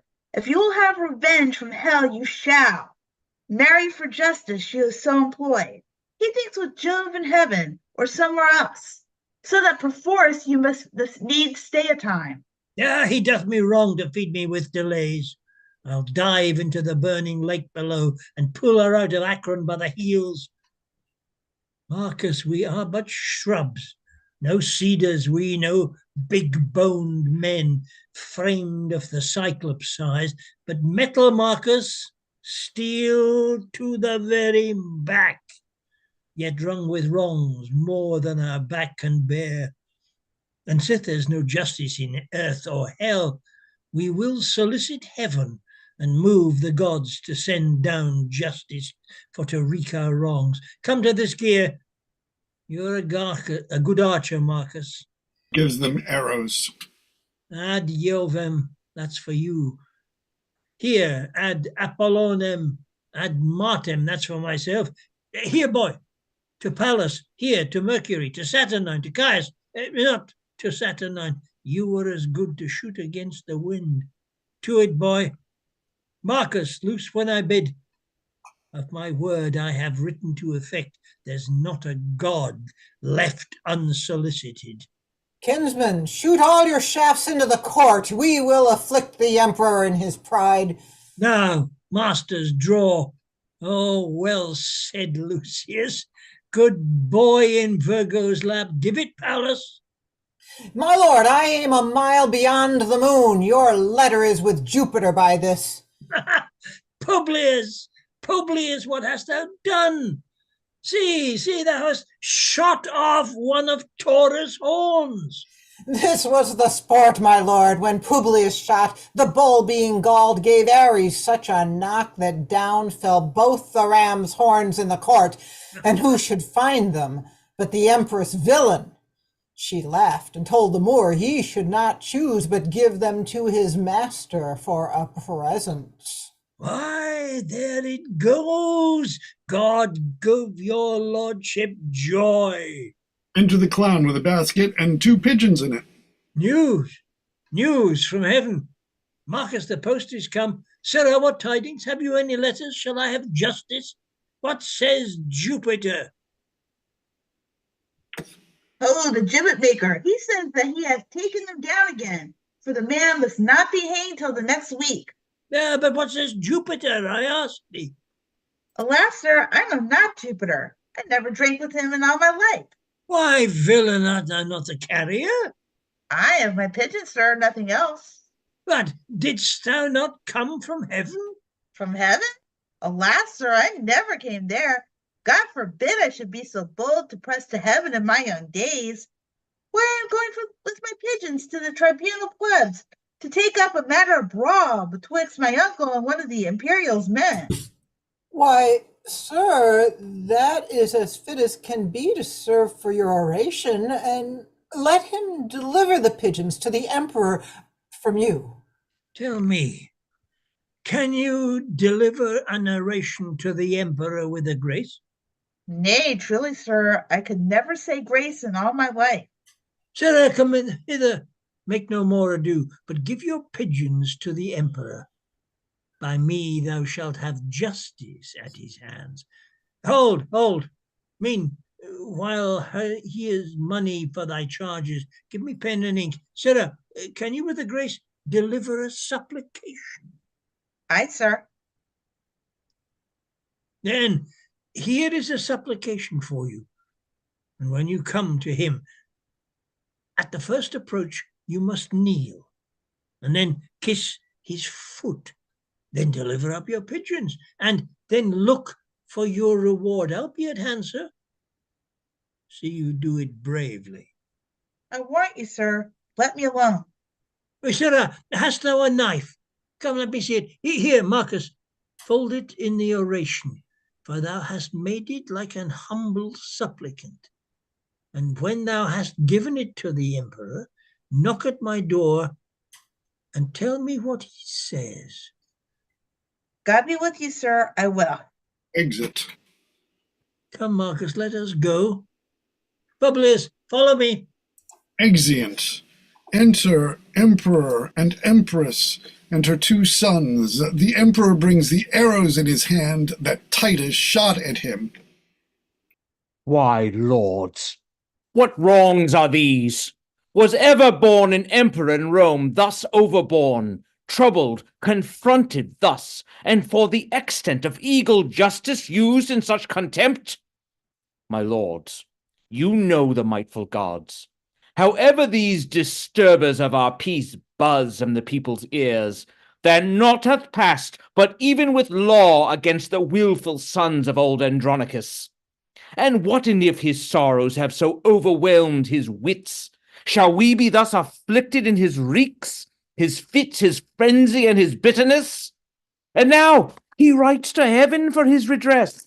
See, here's to Jove, thus to Mercury, this to Apollo, this to the god of war.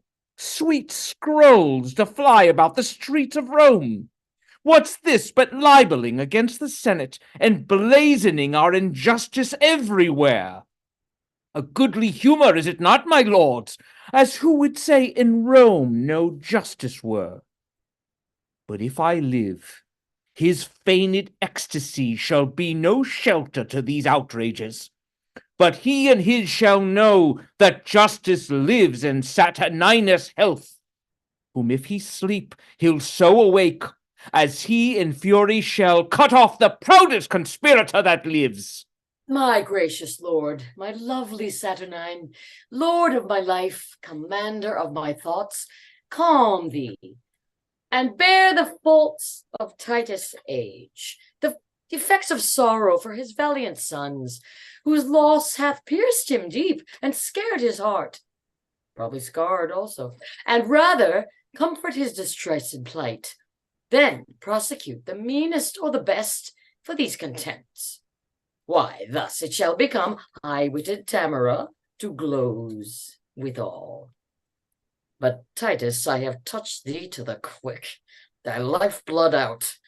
If Aaron now be wise, then all is safe. The anchor's in the port.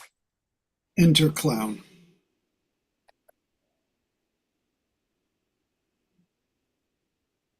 How now, good fellow, wouldst thou speak with us? Yea, forsooth, and your mistress be imperial. Oh, empress I am, but yonder sits the emperor. 'Tis he.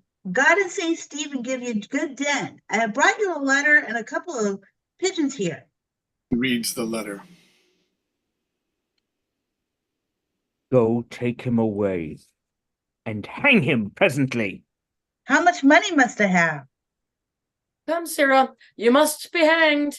Hanged? For lady, then I have brought up a neck to a fair end. Exit. Despiteful and intolerable wrongs. Shall I endure this monstrous villainy? I know from whence this same device proceeds. May this be mourned, as if his traitorous sons, that died by law for murder of our brother, have by my means been butchered wrongfully? Go, drag the villain hither by the hair. Nor age nor honor shall shape privilege. For this proud mock, I'll be thy slaughterman, sly frantic wretch, that hopes to make me great, in hope thyself should govern Rome and me. Enter Nuncius Aemilius. What news with thee, Aemilius? Arm, my lords! Rome never had more cause. The Goths have gathered head, and with a power of high resolved men, bent to the spoil, they hither march amain, under conduct of Lucius, son to old Andronicus, who threats in course of this revenge to do as much as ever Coriolanus did. Is warlike Lucius general of the Goths? These tidings nip me, and I hang my head as flowers with frost, or grass beat down with storms. Aye, now begins our sorrows to approach. 'Tis he the common people love so much. Myself hath often heard them say, when I have walked like a private man, that Lucius' banishment was wrongfully, and they have wished that Lucius was their emperor. Why should you fear? Is not our city strong? Aye, but the citizens favor Lucius and will revolt from me to succor him. King, be thy thoughts imperious like thy name. Is the sun dimmed, that gnats do fly in it? The eagle suffers little birds to sing, and is not careful when they mean what they mean thereby, knowing that with the shadow of his wings he can at pleasure stint their melody. Even so mayst thou, the giddy men of Rome, that cheer thy spirit.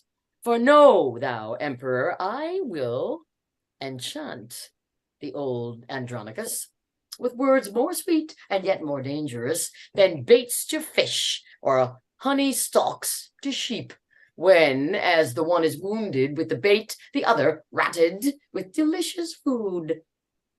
But he will not entreat his son for us. If Tamara entreat him, then he will, for I could smooth and fill his aged ear with golden promises that, were his heart almost impregnable, his old ears deaf, yet should both ear and heart obey my tongue. Go thou before to our ambassador, say that the emperor requests a parley of warlike Lucius, and appoint the meeting.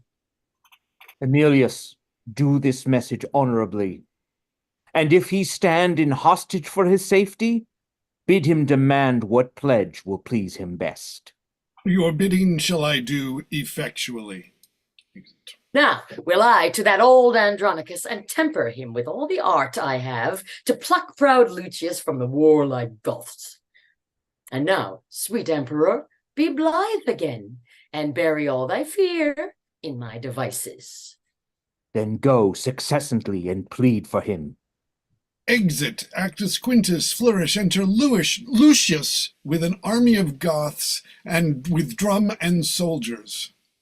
Proved warriors, and my faithful friends, I have received letters from great Rome, which signifies what hate they bear their emperor, and how desirous of our sight they are. Therefore, great lords, be as your titles witness, imperious and impatient of your wrongs, and wherein Rome hath done you any scathe, let him make treble satisfaction.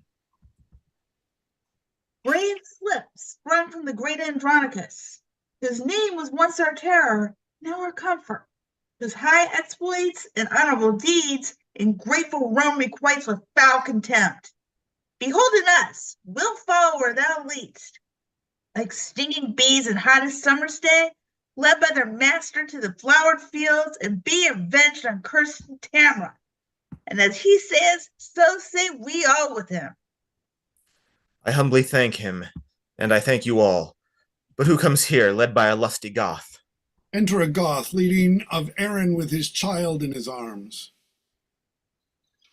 Renowned Lucius, from our troops I strayed to gaze upon a ruinous monastery, and as I earnestly did fix mine eye upon the wasted building, suddenly I heard a child cry underneath the wall. I made into the noise, when soon I heard the crying babe, controlled with this discourse. Peace, tawny slave, half me and half thy dam. Did not thy hue bewray whose brat thou art? Had nature lent thee but thy mother's look, villain, thou mightst have been an emperor. But where the bull and cow are both milk white, they never do beget a coal black calf. Peace, villain, peace.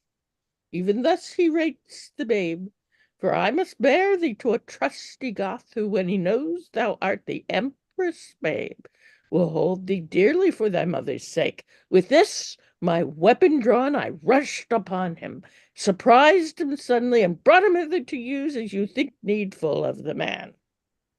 Worthy Goth, this is the incarnate devil that robbed Andronicus of his good hand. This is the pearl that pleased your empress's eye, and here's the base fruit of his burning lust. Say, wall-eyed slave, whether thou wouldst convey this growing image of thy fiend-like face? Why dost not speak? What, deaf? Not a word? A halter, soldiers, hang him on this tree, and by his side his fruit of bastardy. Touch not the boy. He is of royal blood. Too like the sire for ever being good. First hang the child, that he may see it sprawl, a sight to vex the father's soul withal. Get me a ladder, Lucius. Save the child, and bear it from me to the Empress. If thou do this, I'll show thee wondrous things that highly may advantage thee to hear. If thou wilt not, before what may befall, I'll speak no more, but vengeance rot you all. Say on, and if it please me which thou speakst, thy child shall live, and I will see it nourished. And if it please thee? Why, assure thee, Lucius, 'twill vex thy soul to hear what I shall speak. For I must talk of murders, rapes, and massacres, acts of black night, abominable deeds, complots of mischief, treason, villainies, rueful to hear, yet piteously performed. And this shall all be buried by my death. Unless thou swear to me, my child shall live. Tell on thy mind, I say thy child shall live. Swear that he shall, and then I will begin. Who should I swear by? Thou believest no God that granted. How canst thou believe an oath? What if I do not? As indeed I do not. Yet for I know thou art religious, and hast a thing within thee called conscience, with 20 popish tricks and ceremonies which I have seen thee careful to observe. Therefore I urge thy oath, for that I know an idiot holds his bauble for a god, and keeps the oath which by that god he swears. To that I'll urge him. Therefore thou shalt vow by that same God, what God soe'er it be that thou adorest and hast in reverence, to save my boy, to nourish and bring him up. Else I will discover not thee. Even by my God, I swear to thee, I will. First, know thou, I begot him on the Empress. Oh, most insatiate, luxurious woman. That Lucius, 'twas but the deed of charity, to that which thou shalt hear of me anon. 'Twas her 2 sons that murdered Bassianus. They cut thy sister's tongue, and ravished her, and cut her hands off, and trimmed her as thou sought. Oh, detestable villain, call'st thou that trimming? Why, she was washed, and cut, and trimmed. And 'twas trim sport for them that had the doing of it. Oh, barbarous, beastly villains like thyself. Indeed, I was their tutor to instruct them. That coding spirit had they from their mother. As sure a card as ever won the set. That bloody mind, I think they learned of me. As true a dog as ever fought at head. Well, let my deeds be witness of my worth. I trained thy brethren to that guileful hole where the dead corpse of Bassianus lay. I wrote the letter that thy father found, and hid the gold within the letter mentioned, confederate with the queen and her 2 sons. And what not done, that thou hast cause to rue, wherein I had no stroke of mischief in it. I played the cheater for thy father's hand, and when I had it, drew myself apart, and almost broke my heart with extreme laughter. I pried me through the crevice of a wall, when for his hand he had his two sons' heads. Beheld his tears, and laughed so heartily that both mine eyes were rained like to his. And when I told the empress of this sport, she sounded almost at my pleasing tale, and for my tidings gave me 20 kisses.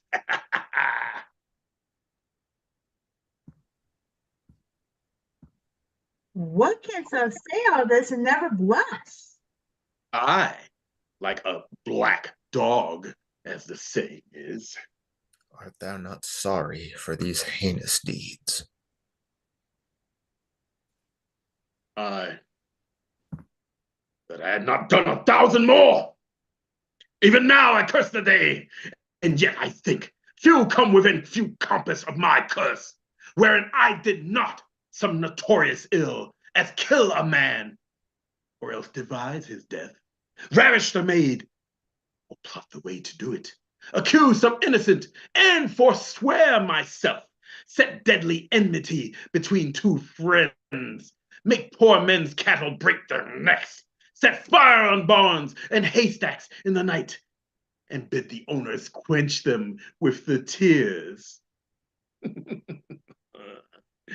Yes, oft have I digged up dead men from their graves and set them upright at their dear friend's door, even when their sorrows almost was forgot, and on their skins, as on the bark of trees, have with my knife carved in Roman letters, "Let not your sorrow die, though I am dead." Tut, I have done 1,000 dreadful things, as willingly as one would kill a fly, and nothing grieves me heartily indeed, but that I cannot do 10,000 more. Bring down the devil, for he must not die so sweet a death as hanging presently.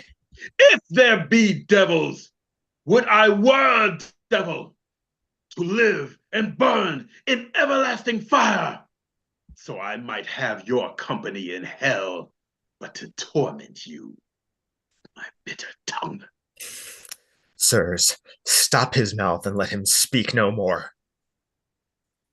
My lord, there is a messenger from Rome desires to be admitted to your presence. Let him come near. Welcome, Emilius. What is the news from Rome? Lord Lucius and you princes of the Goths, the Roman emperor greets you all by me, and for he understands you are in arms, he craves a parley at your father's house, willing you to demand your hostages, and they shall be immediately delivered. What says our general? Emilius, let the emperor give his pledges unto my father and my uncle Marcus, and we will come.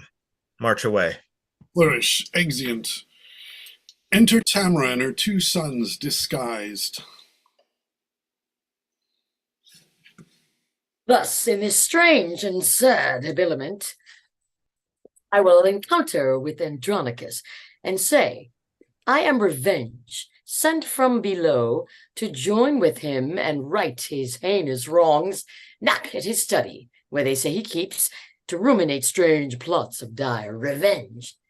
Tell him Revenge is come to join with him and work confusion on his enemies. They knock, and Titus opens his study door. Who doth molest my contemplation? 'Tis it your trick to make me ope the door, that so my sad decrees may fly away, and all my study be to no effect? You are deceived, for what I mean to do, see here in bloody lines I have set down, and what is written shall be executed. Titus, I am come to talk with thee. No, not a word. How can I grace my talk, wanting a hand to give it action? Thou hast the odds of me, and therefore no more. If thou didst know me, thou wouldst talk with me. I am not mad. I know thee well enough. Witness this wretched stump. Witness these crimson lines. Witness these trenches made by grief and care. Witness the tiring day and heavy night. Witness all sorrow, that I know thee well, for our proud empress, mighty Tamara. Is not thy coming for my other hand? Know thou, sad man, I am not Tamara. She is thy enemy, and I thy friend. I am Revenge, sent from the eternal kingdom to ease the gnawing vulture of the mind by working wreakful vengeance on my foes. Come down and welcome me to this world's light. Confer with me of murder and of death. There's not a hollow cave or lurking place, no vast obscurity or misty veil where bloody murder or detested rape can couch for fear, but I will find them out. And in their ears tell them my dreadful name, Revenge, which makes the foul offenders quake. Art thou Revenge? And art thou sent to me to be a torment to mine enemies? I am. Therefore, come down and welcome me. Do me some service ere I come to thee. Lo, by thy side where rape and murder stands, now give some certiorance that thou art Revenge. Stab them, or tear them with thy chariot wheels, and then I'll come and be thy wagoner, and whirl along with thee about the globes. Provide thee 2 proper palfreys as black as jet, to hail the vengeful wagons swift away, and find out murder in their guilty cares.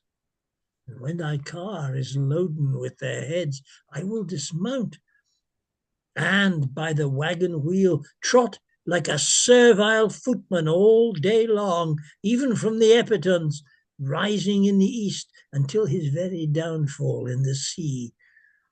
And day by day I'll do this heavy task, so thou destroy rapine and murder there. These are my ministers, and come with me. Ah, them are ministers. What are they called? Rape and murder. Therefore called so, cause they take vengeance of such kind of men. Good Lord, how like the Empress' sons they are. And you the Empress. But we worldly men have miserable, mad, mistaking eyes. Oh, sweet Revenge, now do I come to thee, and if one arm's embracement will content thee, I will embrace thee in it. By and by. Close with him. Fits his lunacy. Whate'er I forge to feed his brain sick fits, do you behold and maintain in your speeches, for now he firmly takes me for revenge. And being credulous in this mad thought, I'll make him send for Lucius his son, and whilst I at a banquet hold him sure, I'll find some cunning practice out of hand to scatter and disperse the giddy Goths, or else at the least make them his enemies. See, here he comes, and I must play my theme. Long have I been forlorn, and all for thee. Welcome, dread fury, to my woeful house. Rapine and murder, you are welcome too. How like the Empress and her sons you are. Well, you are fitted. Had you but a Moor, could not all hell afford you such a devil?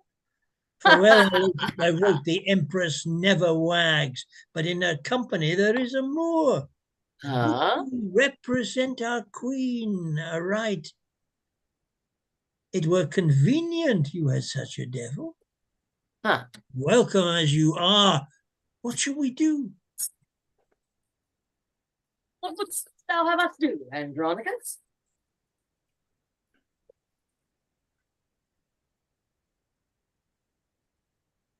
Son, Demetrius, you block. rape, murder.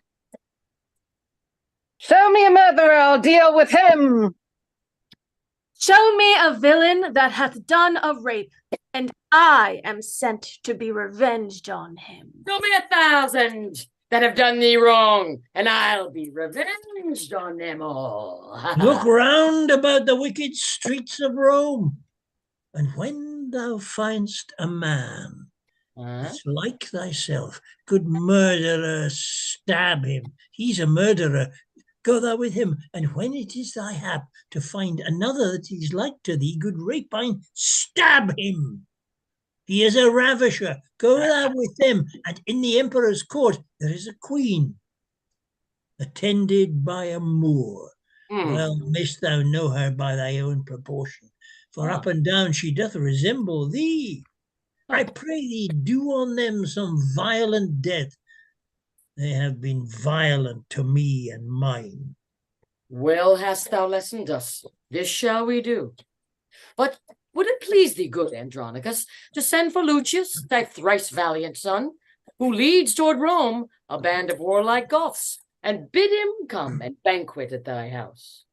When he is here, even at thy solemn feast, I will bring in the empress and her sons, the emperor herself, and all thy foes, and at thy mercy shall they stoop and kneel, and on them shalt thou ease thy angry heart. What says Andronicus to this device? Enter Marcus. Marcus, my brother, 'tis sad Titus calls. Go, gentle Marcus, to thy nephew Lucius. Thou shalt inquire him out among the Goths. Bid him repair to me, and bring with him some of the chiefest princes of the Goths. Bid him encamp his soldiers where they are. Tell him the emperor and the empress too feasts at my house, and he shall feast with them. This do thou for my love, and so let him as he regards his aged father's life. This will I do, and soon return again. Now will I hence about my business, and take my ministers along with me. Nay, nay, let rape and murder stay with me, or else I'll call my brother back again, and cleave to no revenge but Lucius. What say you, boys? Will you bide with him, whilst I go tell my lord the emperor how I have governed our determined jest? Yield to his humor, smooth and speak him fair, and tarry with him till I turn again. I know them all, though they suppose me mad, and will o'erreach them in their own devices, a pair of cursed hellhounds and their dam. Madam, depart at pleasure, leave us here.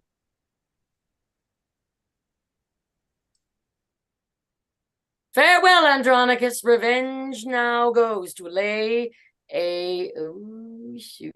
I'm muted. I'm not muted. To lay a complot to betray thy foes. I know thy dost.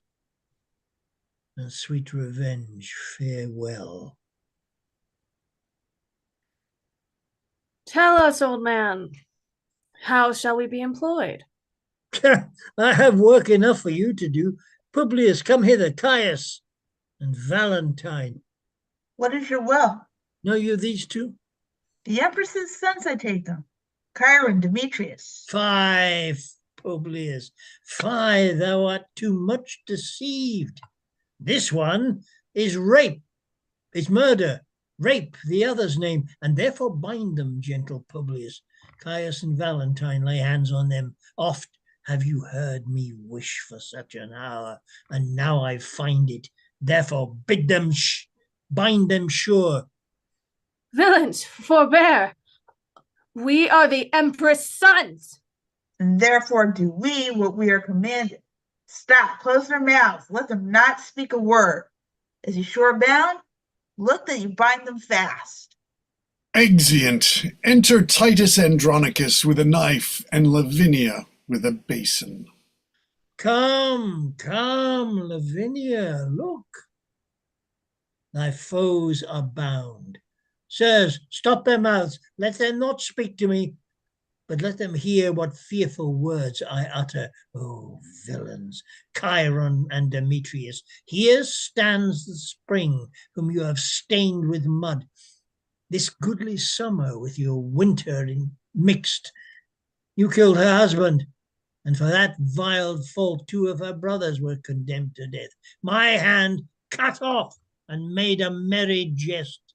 Both her sweet hands, her tongue, and that more dear than hands or tongue, her spotless chastity. Inhumane traitors, you constrained and forced. What would you say if I should let you speak? Villains, for shame, you could not beg for grace. Hark, wretches, how I mean to martyr you. This one hand yet is left to cut your throats, whilst that Lavinia 'tween her stumps doth hold the basin that receives your guilty blood. You know your mother means to feast with me, and calls herself Revenge, and thinks me mad. Hark, villains, I will grind your bones to dust, and with your blood and it I'll make a paste, another paste, a coffin I will rear, and make 2 pasties of your shameful heads, and bid that strumpet, your unhallowed dam, like to the earth, swallow her increase.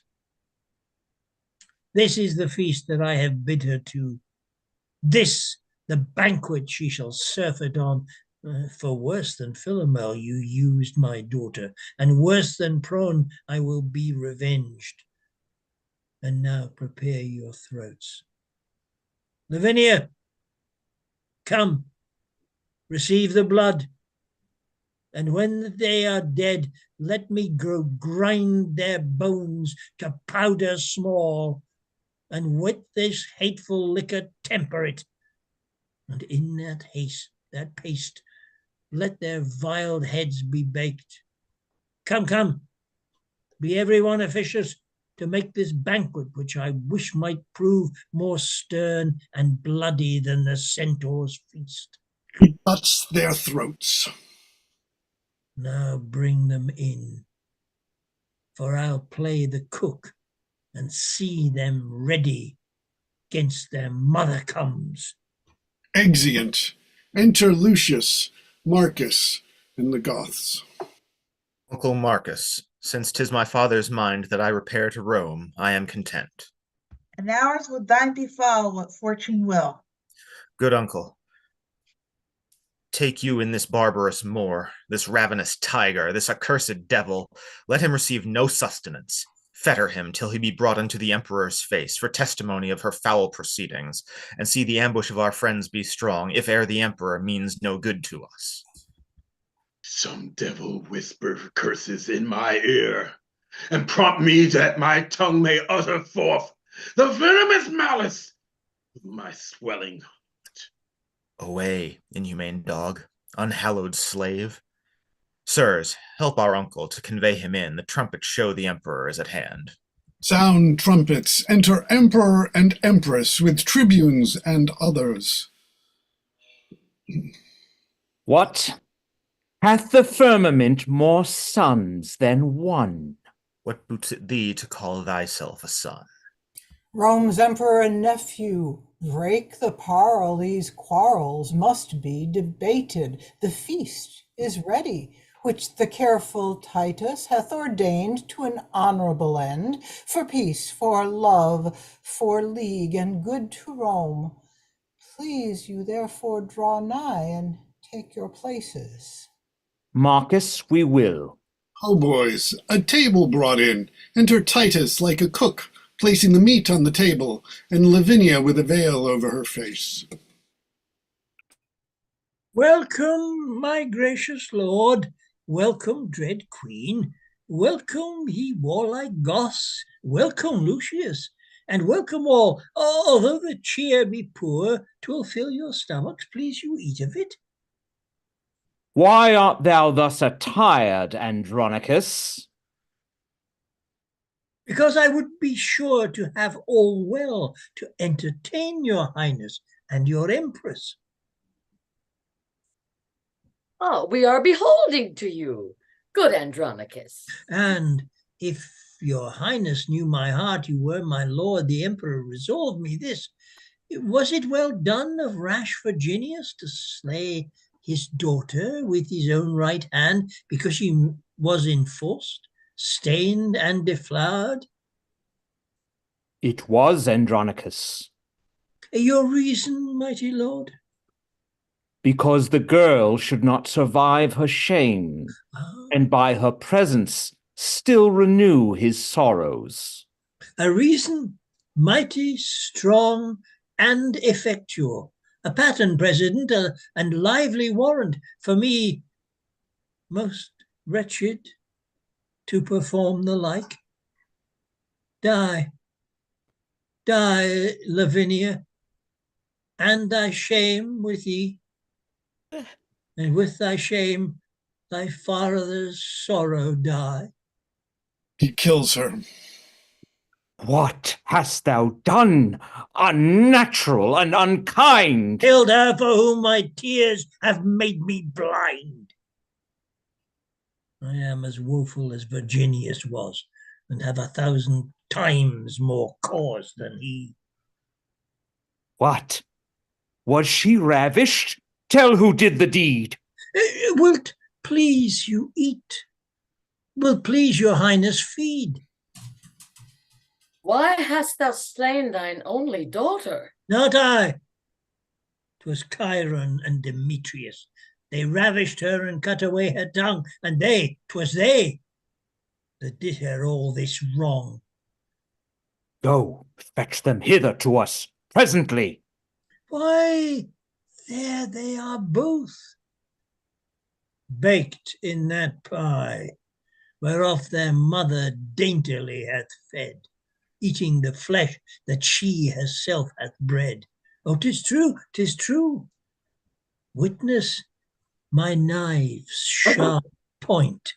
Stabs Empress. Die, frantic wretch, for this accursed deed! The son's eye behold his father's bleed. There's meed for meed, death for a deadly deed. You sad-faced men, people and sons of Rome, by uproars severed like a flight of fowls, scattered by winds and high tempestuous gusts, oh, let me teach you how to knit again this scattered corn into one mutual sheaf, these broken limbs again into one body, lest Rome herself be bane unto herself. You went past my. You went past. It's my line. Okay, this was originally a Marcus line. I don't know how it became the Goth, but that's fine. Go ahead. Okay. Let Rome herself be bane unto herself, and she whom mighty kingdoms curtsy to, like a forlorn and desperate castaway, do shameful execution on herself. But if my frosty signs and chaps of age, grave witnesses of true experience, cannot induce you to attend my words, speak, Rome's dear friend, as erst our ancestor, when with a solemn tongue he did discourse to lovesick Dida's sad attending ear, the story of that baleful burning night when subtle Greeks surprised King Priam's Troy. Tell us what Sinon has bewitched our ears, or who hath brought the fatal engine in that gives our Troy, our Rome, the civil wound. My heart is not compact of flint nor steel, nor can I utter all our bitter grief, but floods of tears will drown my oratory and break my very utterance, even in the time when it should move you to attend me most, lending your kind hand commiseration. Here's a captain, let him tell the tale. Your hearts will throb and weep to hear him speak. This noble auditory, be it known to you, that cursed Chiron and Demetrius were they that murdered our emperor's brother. And they it were that ravished our sister. For their fell faults our brothers were beheaded, our father's tears despised and basely cozened. Of that true hand that hath fought Rome's quarrels out, and sent her enemies unto the grave. Lastly, myself unkindly banished, the gate shut on me, and turned weeping out to beg relief among Rome's enemies, who drowned their enmity in my true tears, and oped their arms to embrace me as a friend. And I am turned forth, be it known to you that I have preserved her welfare in my blood, and from her bosom took the enemy's point, sheathing the steel in my adventurous body. Alas, you know, I am no vaunter, I. My scars can witness, dumb though they are, that my report is just and full of truth. But soft, methinks I do digress too much, citing my worthless praise. Oh, pardon me, for when no friends are by, men praise themselves. Now is my turn to speak. Behold this child, of this was Tamar delivered, the issue of an irreligious Moor, chief architect and plotter of these woes. The villain is alive in Titus' house, and as he is to witness this is true. Now judge what course had Titus to revenge these wrongs, unspeakable past patience, or more than any living man could bear. Now you've heard the truth. What say you, Romans? Have we done aught amiss? Show us wherein, and from the place where you behold us now, the poor remainder of Andronici will hand in hand all headlong cast us down, and on the ragged stones beat forth our brains, and make a mutual closure of our house. Speak, Romans, speak. And if you say we shall, lo, hand in hand, Lucius and I will fall. Come, come, thou reverent man of Rome, and bring our emperor gently in thy hand, Lucius, our emperor. For well I know the common voice do cry, it shall be so. Lucius, all hail Rome's royal emperor! Go into old Titus' sorrowful house, and hither hail that misbelieving Moor, to be adjudged some direful slaughtering death as punishment for his most wicked life. Lucius, all hail to Rome, gracious governor! Thanks, gentle Romans. May I govern so to heal Rome's homes, harms, and wipe away her woe. But gentle people, give me aim a while, for nature puts me to a heavy task. Stand all aloof. But uncle, draw you near, to shed obsequious tears upon this trunk. Oh, take this warm kiss on thy pale, cold lips, these sorrowful drops upon thy blood-slain faith, the last true duties of thy noble son. Tear for tear and loving kiss for kiss, thy brother Marcus tenders on thy lips. Oh, with a sum of these that I should pay countless and infinite, yet would I pay them. Come hither, boy. Come. Come and learn of us, to melt in showers. Thy grandsire loved thee well. Many a time he danced thee on his knee, sung thee asleep, his loving breast thy pillow. Many a matter hath he told to thee, meet and agreeing with thine infancy, in that respect, then, like a loving child. Shed yet some small drops from thy tender spring, because kind nature doth require it so. Friends, should associate friends in grief and woe, bid him farewell, commit him to the grave, do him that kindness, and take leave of him. Oh, grandsire, grandsire, even with all my heart would I were dead, so you did live again. Oh Lord, I cannot speak to him for weeping. My tears will choke me if I open my mouth. You sad Andronici, have done with woes. Give sentence on this execrable wretch that hath been breeder of these dire events. Set him breast deep in earth and famish him. There let him stand and rave and cry for food. If anyone relieves or pities him for the offense, he dies. This is our doom. Some stay to see him fastened in the earth.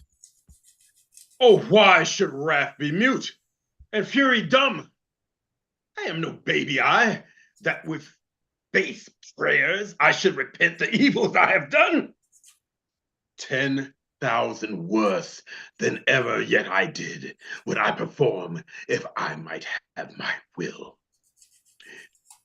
If one good deed in all my life I did, I do repent it from my very soul. Some loving friends convey the emperor hence, and give him burial in his father's grave. My father and Lavinia shall forthwith be closed in our household's monument.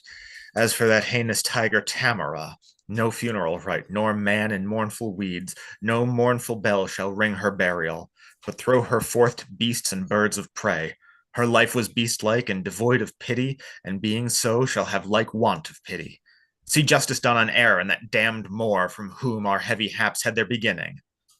Then, afterwards, to order well the state, that like events may ne'er it ruinate.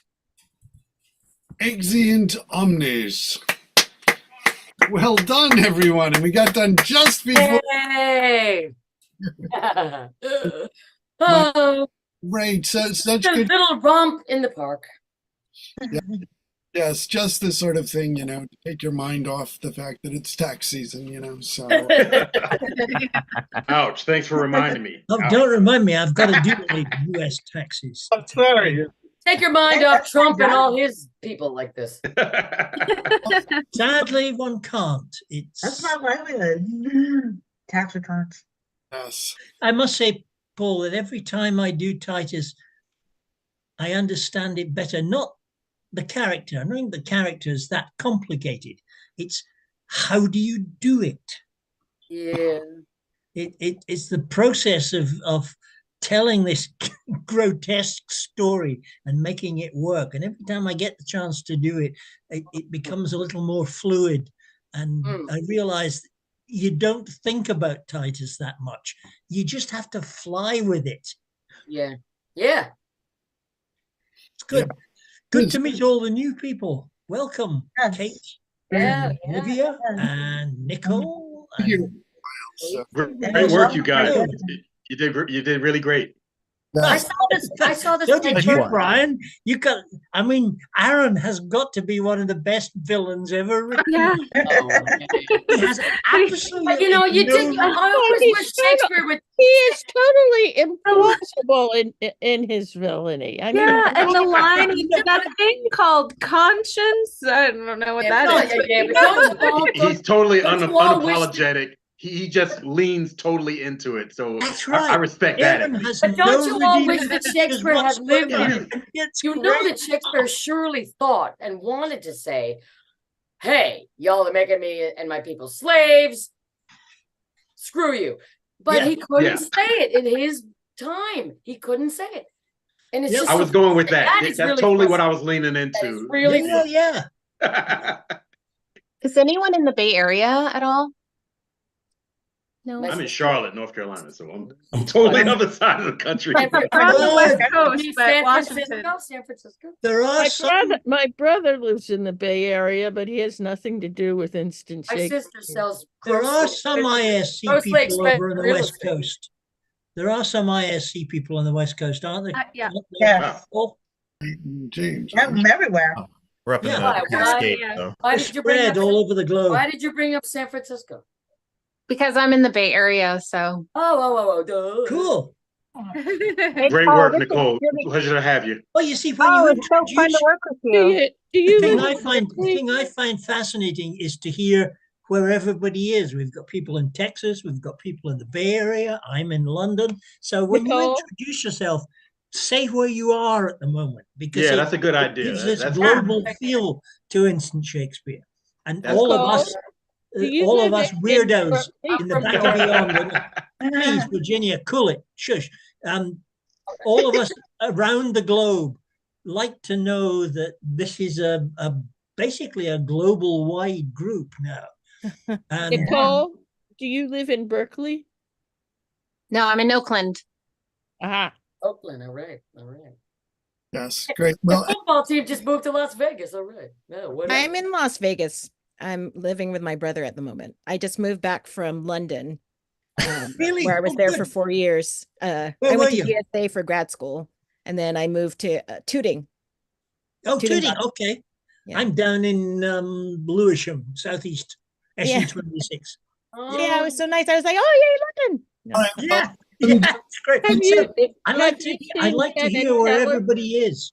It's Yeah, we should do that next time. Yeah. yeah. Yeah, we Olivia. would, yeah. Brian, you're in North Carolina.